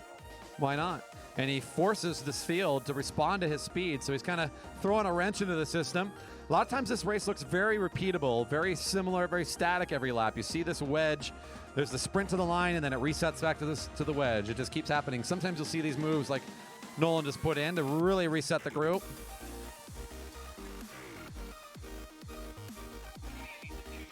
.28 is Eric Waterman. Yeah, these are definitely my favorite races to race and watch because there's always something happening. There's always something going on. There's always positions changing. There's sprints every lap. It's just a really fast, fun race to either watch or to be in. And so this race tends to be a favorite among the riders. Looks like the role of this devil now going to be played by a few riders. Going to accelerate. Looks like Rogers first, and now several sweeping over the top. Number 25 is Vern Cole. Talking about that area that's dangerous. It's down at the bottom. Well, why is it dangerous down there? Again, you can't go forward. At some point, you're going to be running over the person in front of you. And as the rest of the field sweeps over the top, it's Vern Cole who's the man left out of the fun. This constant shifting in the field is starting to settle in a little bit here, but we've just seen so many changes at the front. Not so common in our missing out every week, but it's happened tonight. Chip Chase and Baker side by side. 24 is Nolan Adams.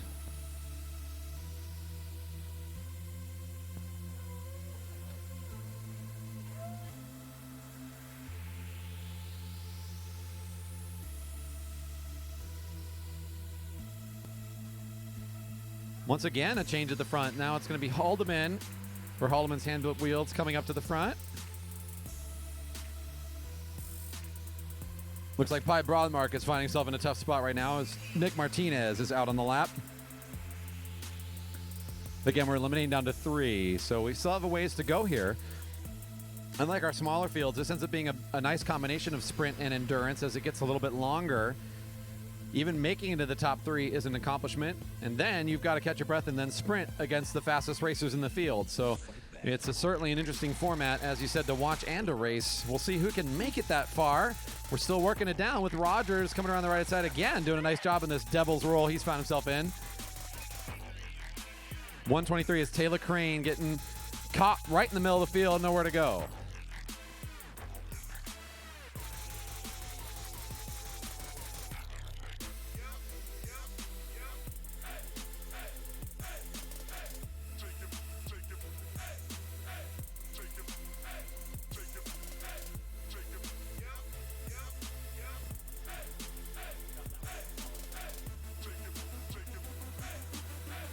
Everybody's looking down to their left because they know that it's going to be on the inside this time. It's number 14, Ludamax. So we'll keep our eyes posted on the race with 5 riders more to pull out of this group of 8 to get down to 3.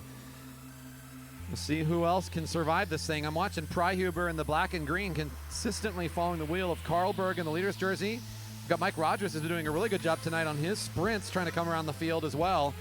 We'll see how many more laps they've got in him. And as I'm talking about him, Rogers will find himself at the back. Number 22 eliminated there. Andy Baker still on the front.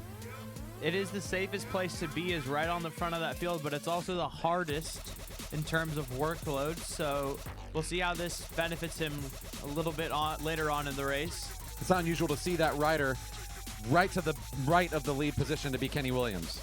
It's like his favorite spot because he knows he can get some draft there, but he's also in a pretty safe position. So that's bib number 1 in blue. Number 34 is Haldeman, caught that time. Haldeman.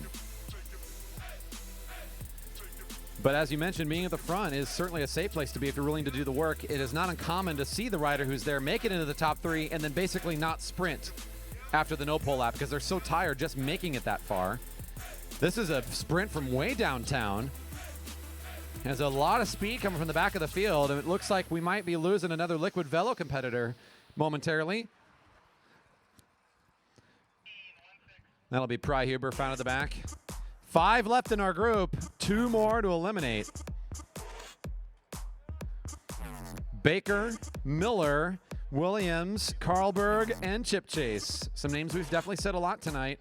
Baker's been the front of this race for a good half of the laps with Kenny Williams right on his right-hand side. His favorite spot to be near the front, but not on it.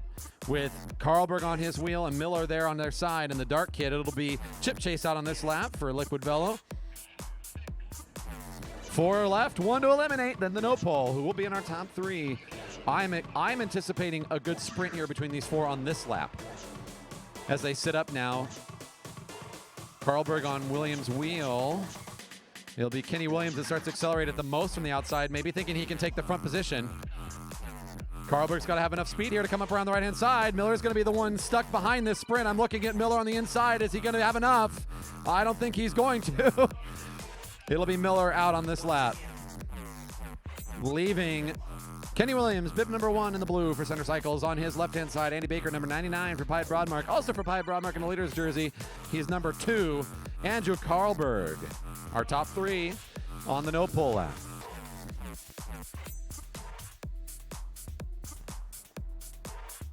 I think this has to favor Carlberg as long as he can stay on a wheel. Williams, though, if he goes on an early attack, certainly has a lot of power of his own he could try to apply here from that middle position. Baker has had a hard race being at the front so much. Does he have enough left here to challenge at 1 to go? This just looks like a match sprint here as it comes to the line. Who's going to make the next move? Pick your favorite rider now. It looks like bib number 1 starting to position a little bit towards the front now as Kenny Williams is playing guard dog. Now Carlberg dancing on the pedals will make the move at about 300 meters to go. He'll be up at top speed on the back straight. This is one of his favorite moves to do, is that 400 or less meter effort. And this is going to be a very tall order, as now Baker is the next closest rider, and it's not even close. Carlberg once again showing what top speed looks like here at the Velodrome and doing it in good style. At the end, are missing out. Baker and Williams putting on a nice race tonight as well. It'll be Baker second across the line, Williams third. Very nice.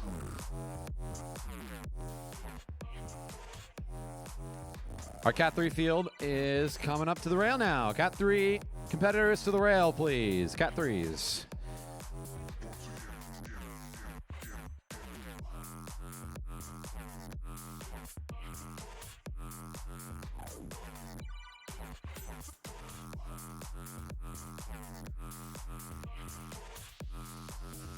Coming up now, Cat 3s for a 20 lap 4x5.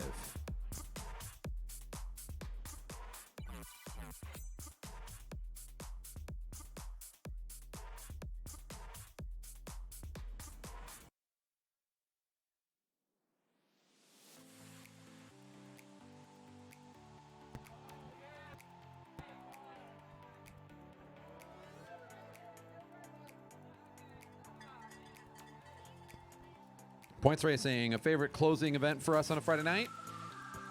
On certain laps throughout the race, riders will be earning points if they come across the line at the front of the field. It's 5 points at the front, 3 to the second rider, 2 to the third, and 1 to the fourth on those special points laps.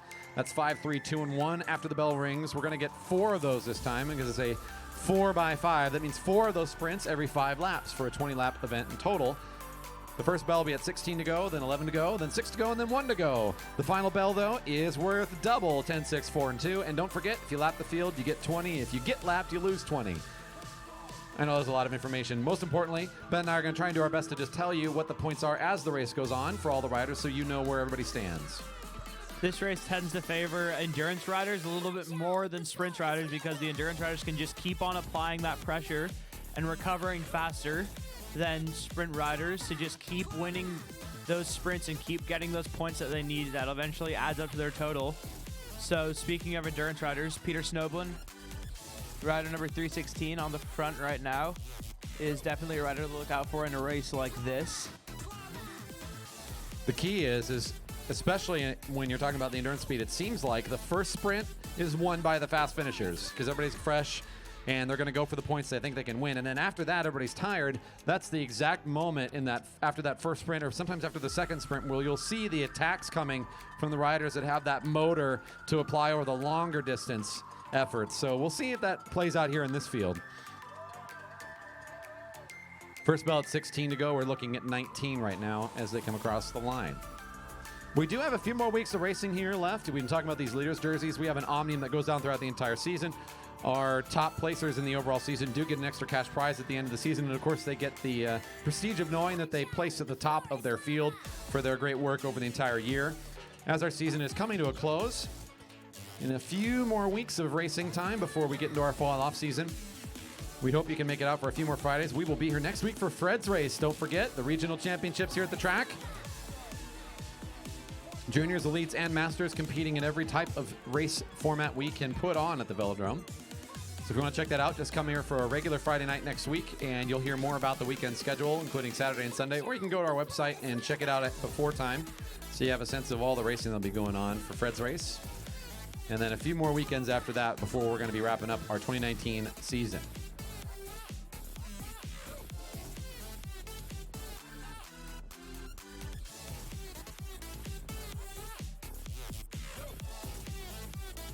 $17 to go. Bell next lap.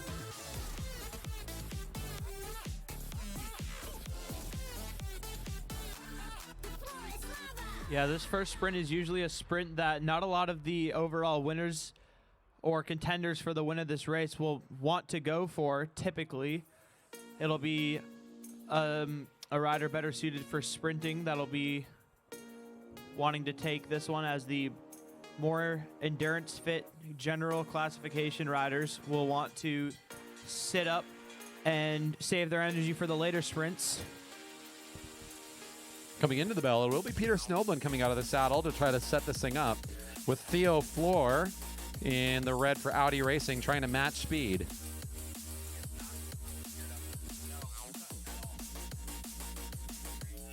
With some big gears here, Hyun Lee trying to show off the sprint finish. Henry's trying to sneak in there as well. It's all for 5. Theo looks like he's got enough. Floor.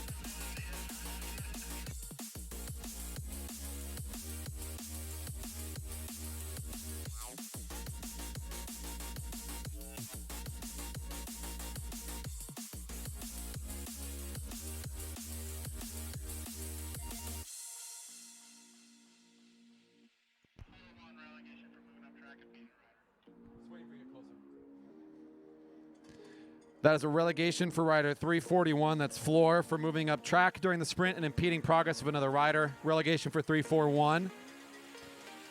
Relegated to the back of that sprint. That should give Hyun Lee the 5. And Kaiser should be getting the 3 there. And I believe Snowblin will get 2.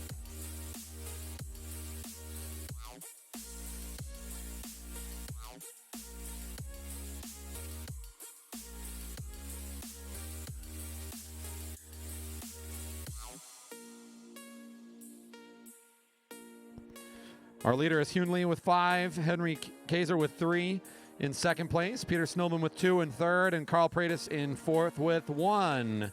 Bell again at 11 to go.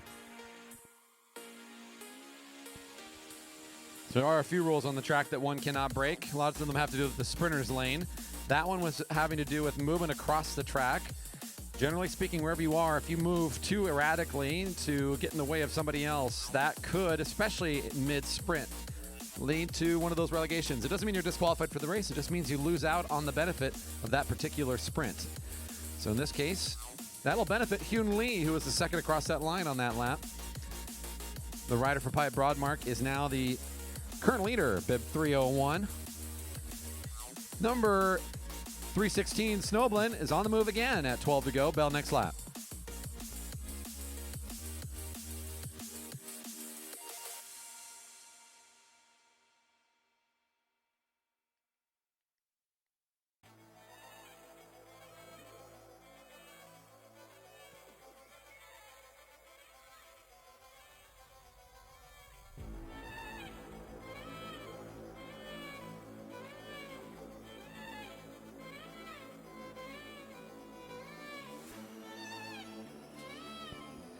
Bell's ringing. Floor finds himself at the front. He'll pull out of the way, and now it's Snowblin leading out the drag race with Hyun Lee on his wheel, the current race leader. Leader's jersey, also near the top of this race, currently sitting in second, is going to try to make the big sprint going down the back straight, looking for his first 5 points here. Looks like he's well on pace with a very impressive move around the right-hand side. Belaze is coming in for 5. He'll be up to 8. Hyun Lee will get 3, also at 8 points now. Snowman will get 2 more, and Judah Secondbaugh finds her first points.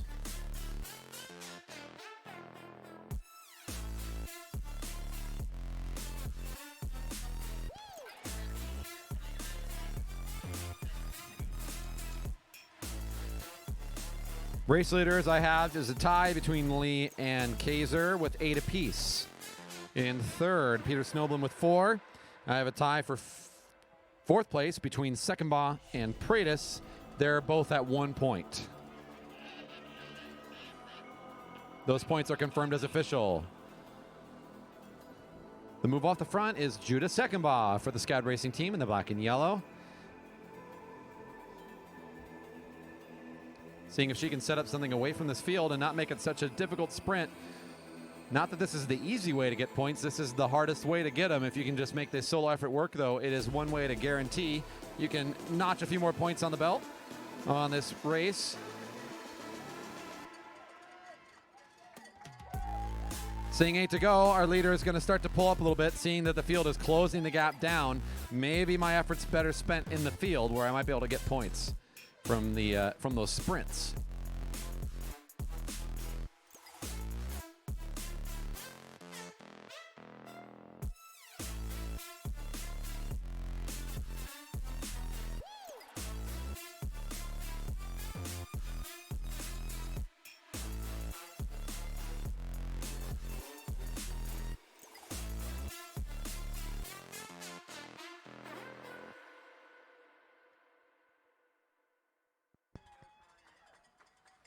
Bell next lap for our field. Bell next lap. One more reminder that we do have one remaining adult class in case you didn't hear that or you're just coming in to check out the Velodrome tonight. If you're interested in trying racing, the difficulty of getting started is really just the time it takes to get online to your favorite browser. Go to velodrome.org and sign up for the class. You can pay for the class in the comfort of your home. The cost will cover for you a rental bike, so it'll also include with your purchase a fixed gear bike you can use for the duration of the class and learn how to race here at the track. And then before you know it, you'll be out here under the Friday Night Lights joining the rest of these guys in no short order. It's going to be another sprint here for points with Henry Kaiser off the front. It is Kaiser with the share of the lead. He's tied with the rider that's off the back, though, so this pace is playing really well for Henry, who thinks he can get another 5 here and just keeps building his lead on the rest of this field. Snowblin in the chase, looking to pick up 3. It'll be our young rider Henry for 5 more, Snowblin for 3, Pratis 2, and Gilchrist 1.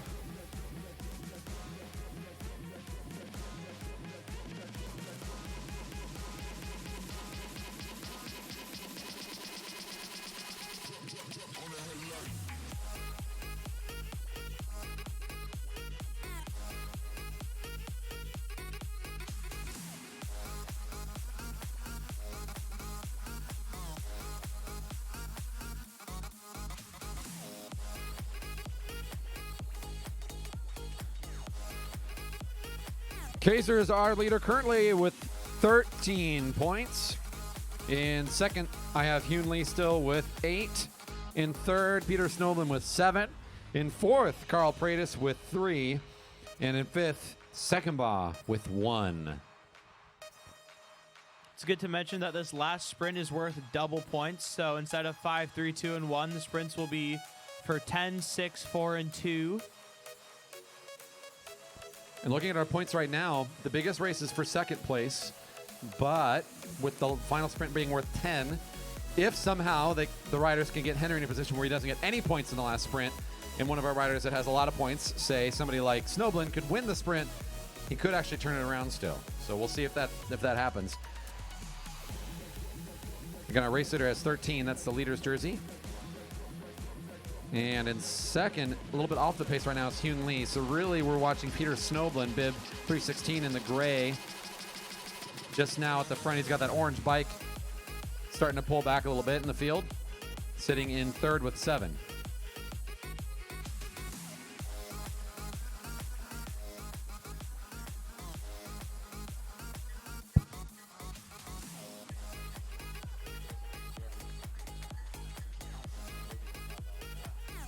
2 to go.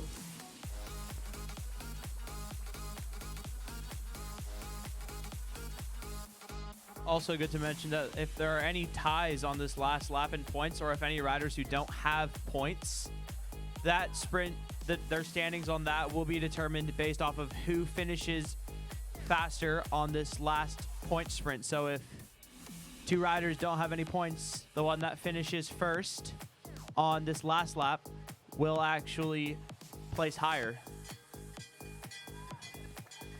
Here we go. 1 to go.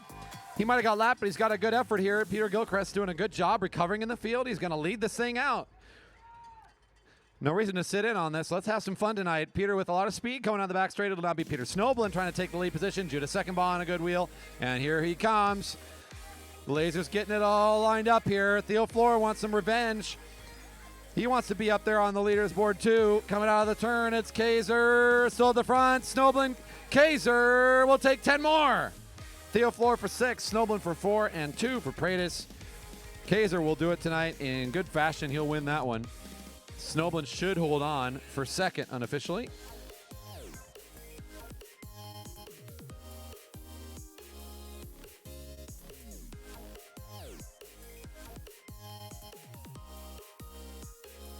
Next group to the rail, please. Women and junior competitors together coming up to the rail for their points race. A 3x5 on deck. Cat 1-2s. Our final race tonight will be coming up here shortly. We've got 2 more points races left to go tonight, folks. Please come on over and join us in the beverage garden for our fun into the evening here as the sun is set and we are raising money for the Velodrome. Every purchase you make in there helps raise funds for the Marymore Velodrome Association, our nonprofit in existence since 1975 in the construction of this fine facility. Come on over and help raise some money for us, or, you know, just hang on the grandstands and cheer on our riders in these last couple of races. These are the longest races of the night. Don't forget Tabasum is still open, and they've got some delicious pies that are ready to serve. No waiting. Just put in your order now, and they'll get you served up tonight.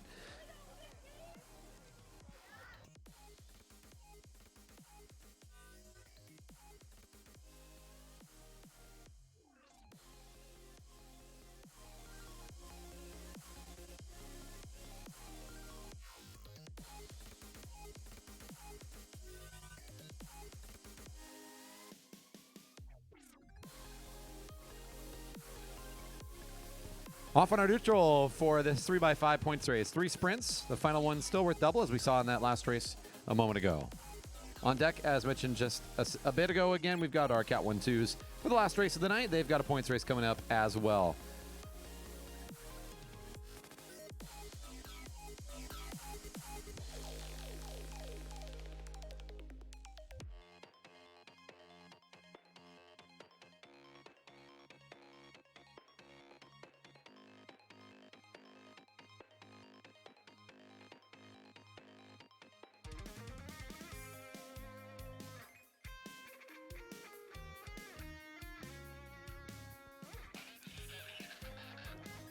And racing is underway.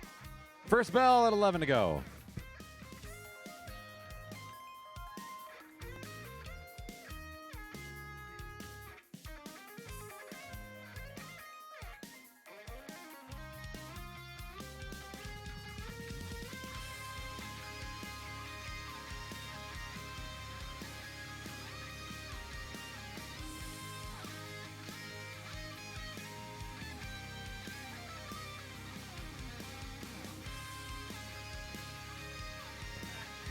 At 14 to go, we're stretching this field out into a nice single file formation as Edwards pull out of the way for JC Pyle to take the front. Before this first sprint where everybody's their freshest, I expect to see this pace line for a few more laps and a nice quick sprint from the whole field before we'll start to see this thing break apart a little bit. We do have to be reminded that there are some juniors in there, so a longer race like this will take its toll. Not going to be surprised at all to see this thing get a little bit shattered after a sprint or two. Right now, though, our group doing a good job rotating through the riders at the front, taking their turns and keeping it all as one.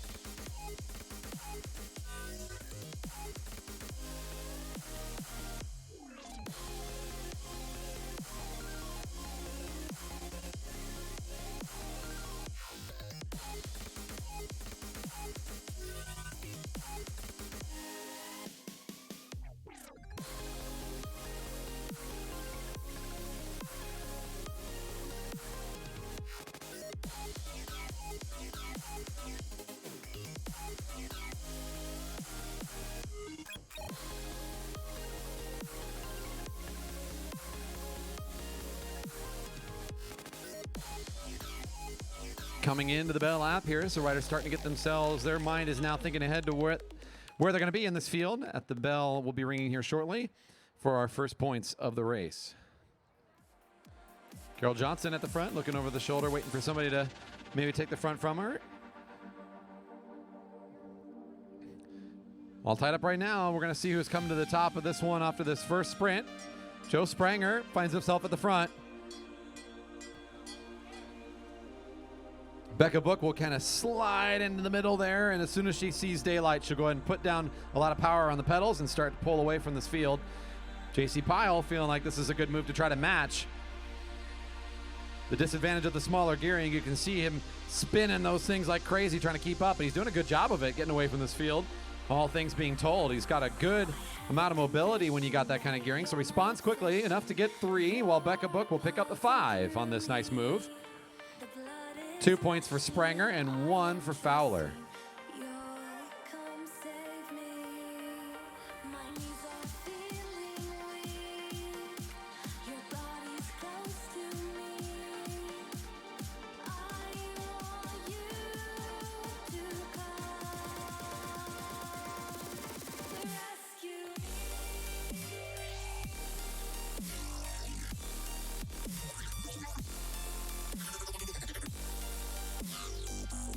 It's a warning to Joe Spranger for dangerous movement on the track.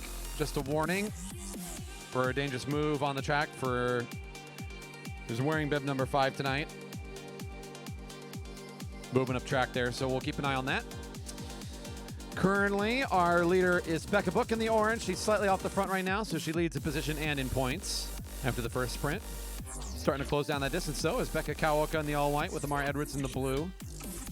Behind them is Joe Spranger and Will Fowler trying to hold on to the speed. As stated, Becca Book, our leader in points in orange with 5. In second place with 3 is JC Pyle. In third with 2, Joe Spranger. Will Fowler is in fourth with 1 point.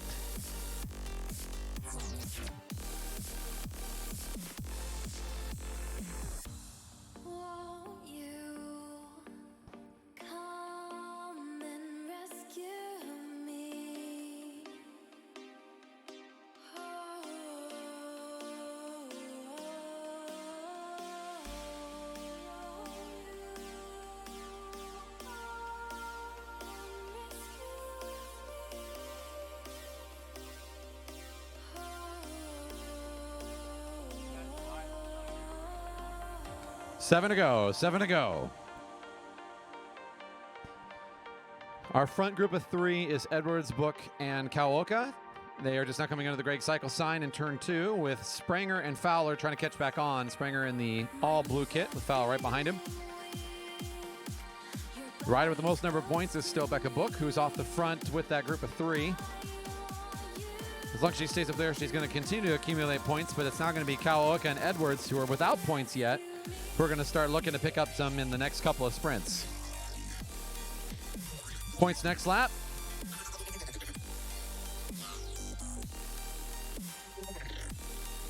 The leader in all white on the field right now is Kawoka, taking us down the back straight. Our other Becca in the field. Again, she's without points, but where she is right now, she should be able to get something out of this sprint, with Edwards now overtaking her and Becca Book trying to follow suit.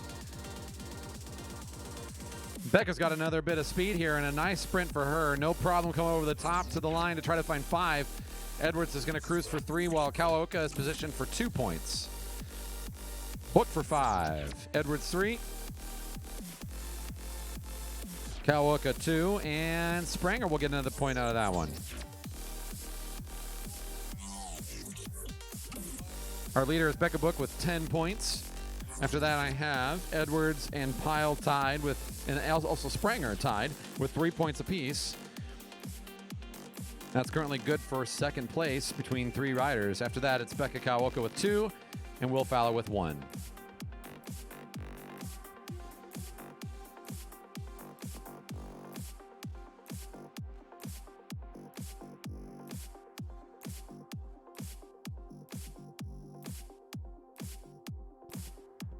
Coming into the double points sprint here pretty quickly, seeing 4 to go.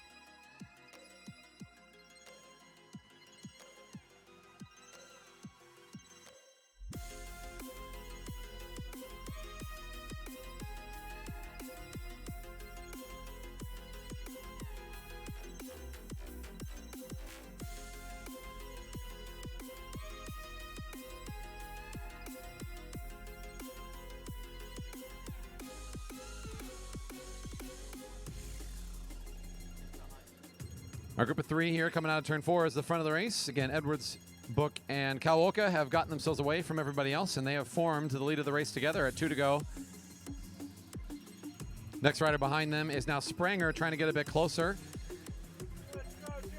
Making the attack on Fowler. Will Fowler's doing a good job trying to hold on to Spranger's move here. Down the back straight, the lead of the race is the rider in orange. She won the last sprint and the one before, so she's gotten 5 2 times in a row. We'll see if she can also pick up the 10 and close this out in style. And there we go, our final lap for the race. 1 to go. Kawoka in the all-white leads things out. Becca Kawoka, one of our new additions this year to the track, been showing up every week and putting on some good miles here and doing some great work. She's the one leading that field out right now down the back straight, but look out for Becca Book with the finishing speed she put on last sprint. Does she have another one of those? Because that probably will be enough. Now Edwards thinks she has enough to try to challenge this time. This should be enough to pick up some good points here, but Book really wants to get the 10 and make sure it's all on her name. It'll be Book for 10, Edwards for 6, and Kawoka will find 4 more in this final sprint.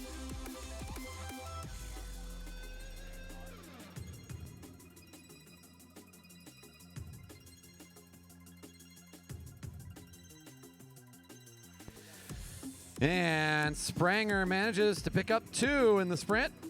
Joe doing a nice job there, as is Will. They're finishing up on the lap. All right, let's get our next group up to the rail. It is clear to go. Cat 1-2s, please, to the rail for the final race of the night. We've made it to our last points race. A 25-lapper, a 5x5 coming on down.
First place, let's go. All right, one more points race tonight for our Cat 1-2s. Again, this is a 5x5, so 5 sprints every 5 laps. We're going to keep looking for those bells on similar laps we saw earlier. At 21 to go, 16, 11, 6 and 1. Last lap worth double.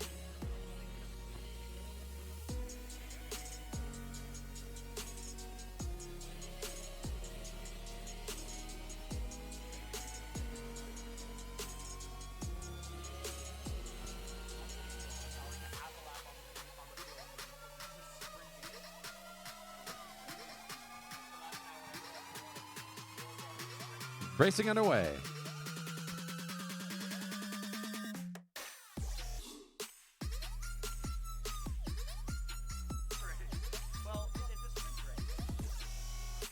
This is a long enough format now where we will start to see riders with the endurance strength later on begin to surface up to the top of this field. But they've got a long ways to go still with a 25-lap event. You're going to be trying to find any opportunity you can to score some points in a bigger field like this. So we're going to watch how riders play this one out. The first couple laps pretty quick, as I saw Nick Martinez and about 3 other riders with them try to make it fast right from the first lap. Chip Chase and now Robson have no problem with that quick clip.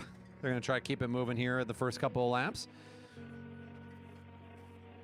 Look for some of the strong finishers, maybe without the motor, to go ahead and go for this first sprint. Why not get some points? If you can just hold on to the pace of the field, you can at least get a top 10, even just for picking up one sprint. Better than picking up no points tonight. 23 to go.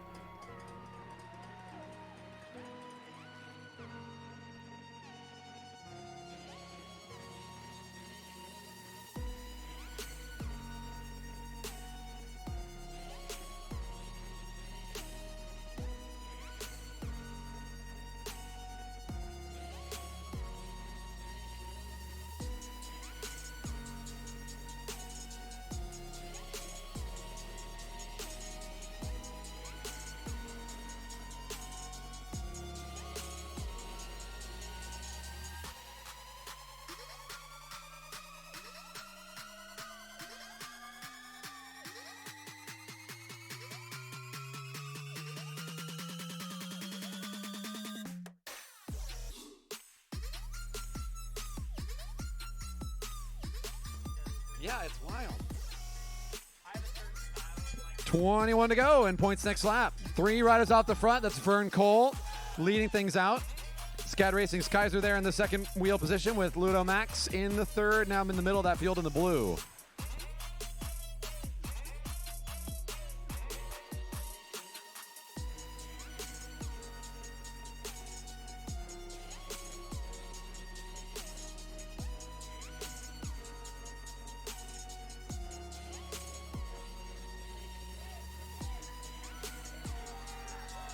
Willem for 5, Lumax for 3, Vern will get 2, and Nick Martinez, who got away from the field, finds the single point there, while the rest of the field has now come across the line. Nobody in that group gets any points on this lap.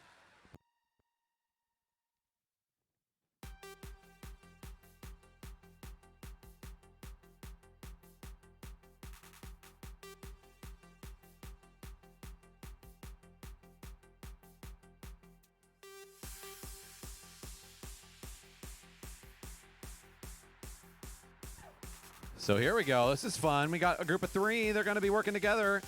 A lot of good distance riders in that group, none the least which is at the front now. Kaiser is 1 to go the distance, likes these kind of efforts, joined by Ludo Max and Vern Cole. No question, that's got some serious power going to it. So our lead group of 3 coming through turns 3 and 4, and our field in the chase on the back straight. Field definitely doesn't want to let these riders get too far away. So the pace is kind of increased just a little bit on the front to kind of start to bring back the riders.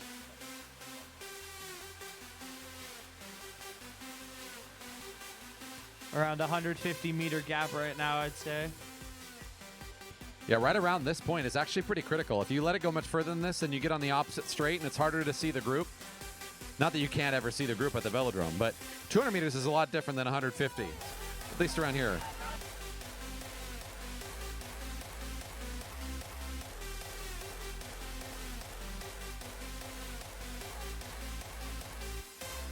So our leader right now, Willem Kaiser with 5, Ludo Max in second with 3, Vern Cole in third with 2, and Nick Martinez in fourth with 1. Coming into a bell lap, and the gap is getting a little smaller. Not enough to catch on this lap, I don't think. But we are coming into some points here. So our lead group of 3 getting some help from the home crowd. And nothing at the least, when we come out to watch racing, this is what you want to see. You want to see riders take risks and do stuff like this because it's fun to watch. It gets us excited. It gets us behind them. So right now, we're all behind this group of 3 and seeing if they can stay away for a long time in this race, maybe even stay away the whole time. That's a fun storyline. Right now, it looks like it's going to be our rider Kaiser again. Willem Kaiser being allowed, or maybe that's the plan, is to give him the 5 because he's got the motor to go here. Kaiser, 5 more. Looks like the riders are going to use the sprints to try and catch this group of 3 up the front as Andy Baker takes the move to try and bring this group down, and he's already almost halfway there. That's a smart move. As you say, carry him. Why start from nothing? Use the speed of the field to go ahead and break this break. Look at that speed from Baker to get across this gap. The bridge effort, very impressive. So what does this mean for the field? This actually is bad news. This means that one more strong rider just made it into the break. And at 14 to go, this looks bad for the field. They have closed the gap down a little bit, though, I must say.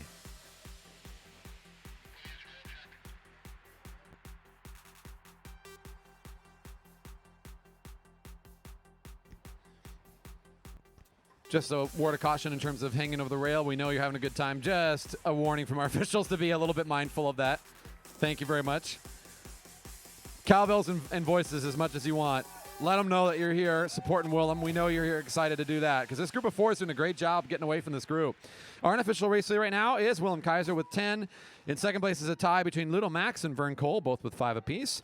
Andy Baker and Nick Martinez both have 1. That's currently good for 4th. Breaking news. The following message is requested by the state of Malton Talk. There has been an outburst of a deadly infection. I repeat, an outbreak of a highly contagious virus. Sensed from the station's emergency alert system. We have been told the outbreak was caused by 2 men who have killed and eaten the body of the deceased.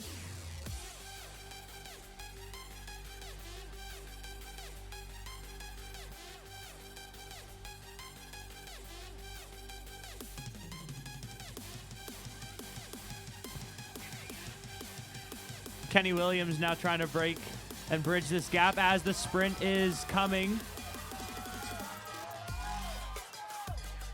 Now, it's a very smart move by the Center Cycles rider, but this does cause chaos in the field, so now you'll see it get shattered into pieces. Vern Cole starting to lose the pace a little bit as Kenny Williams is going to try to get up there.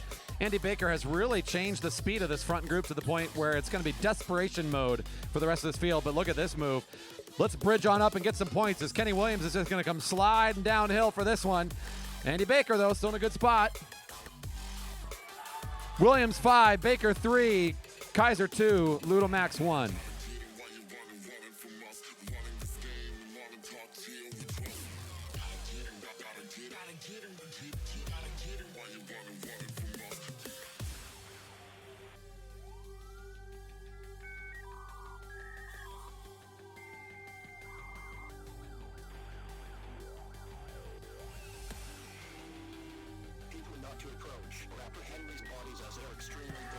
So now this group of 4 off the front has 2 really fresh, dangerous endurance riders with both Baker and Williams.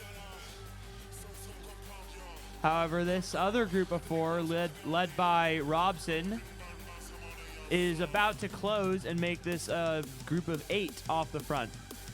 It does look like our lead has become the field here, really, as the rest of the riders are in the chase now.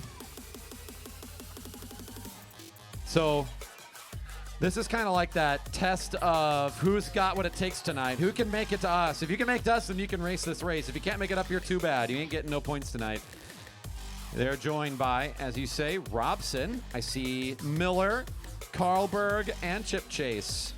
Some names we mentioned earlier is having a nice combination of endurance. Someone like Miller. Robson definitely with a lot of ability to go to the distance.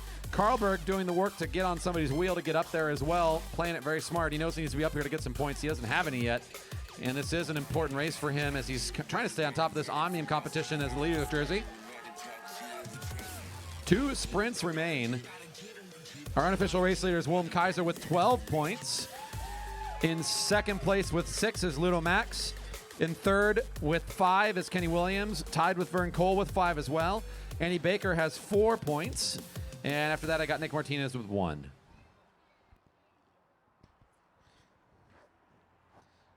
Hard to tell which one is really where. I mean, the race is up front here. This is where we're watching. Here comes the bell. Race leader coming to the front here.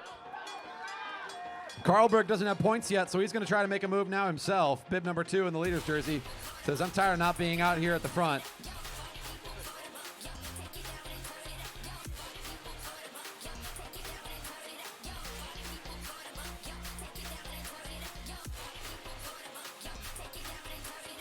With this improved sized group here, we got more fast finishers. It's making it tough for our racer to get any points here, but Carlberg will find 5. Oh, man. Chip Chase, I think, will fight for 3. Williams will get the 2, and Baker gets 1 more.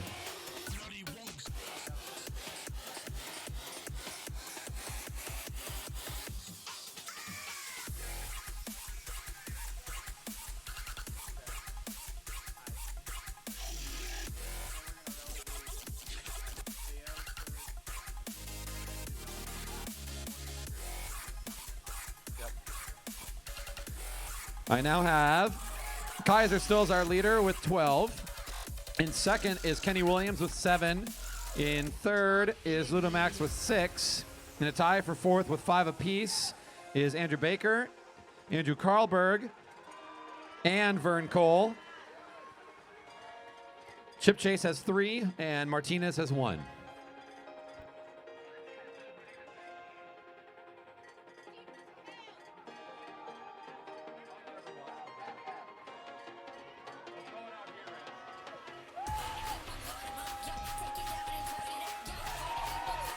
Coming into the most important sprint of the points race tonight, we've got the double dipper coming up, the 10, 6, 4, and 2. So what does that mean? Well, our current race leader didn't get any points in the last sprint, but he still has a 5-point lead right now.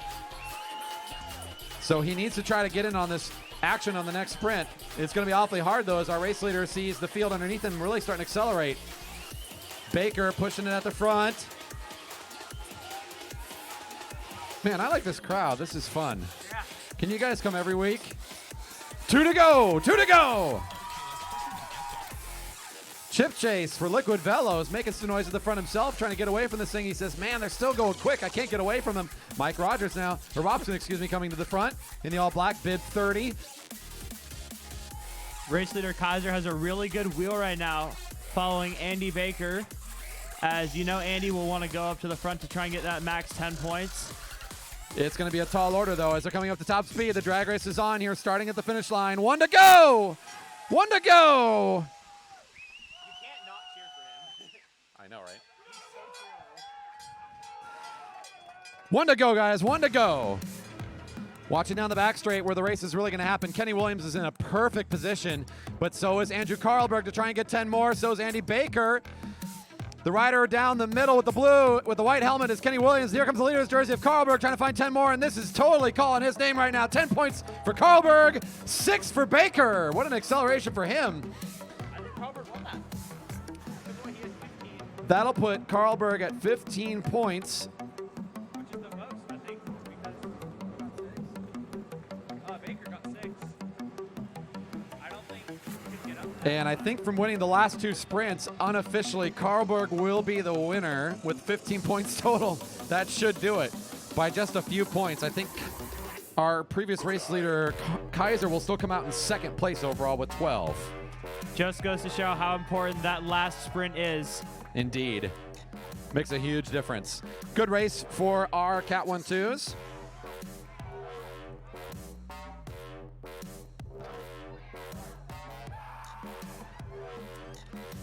Seriously, if you guys come every week, we're going to have a good season.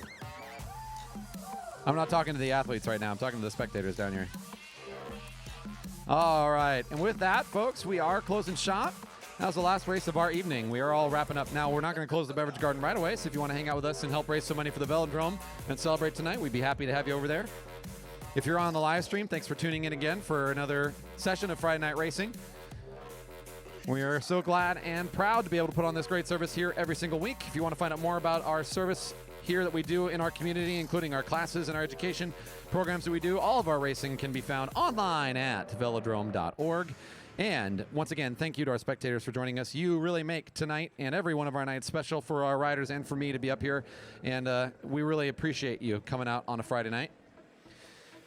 Until we see you again, we look forward to having you here for more racing at the Jerry Baker Memorial Velodrome.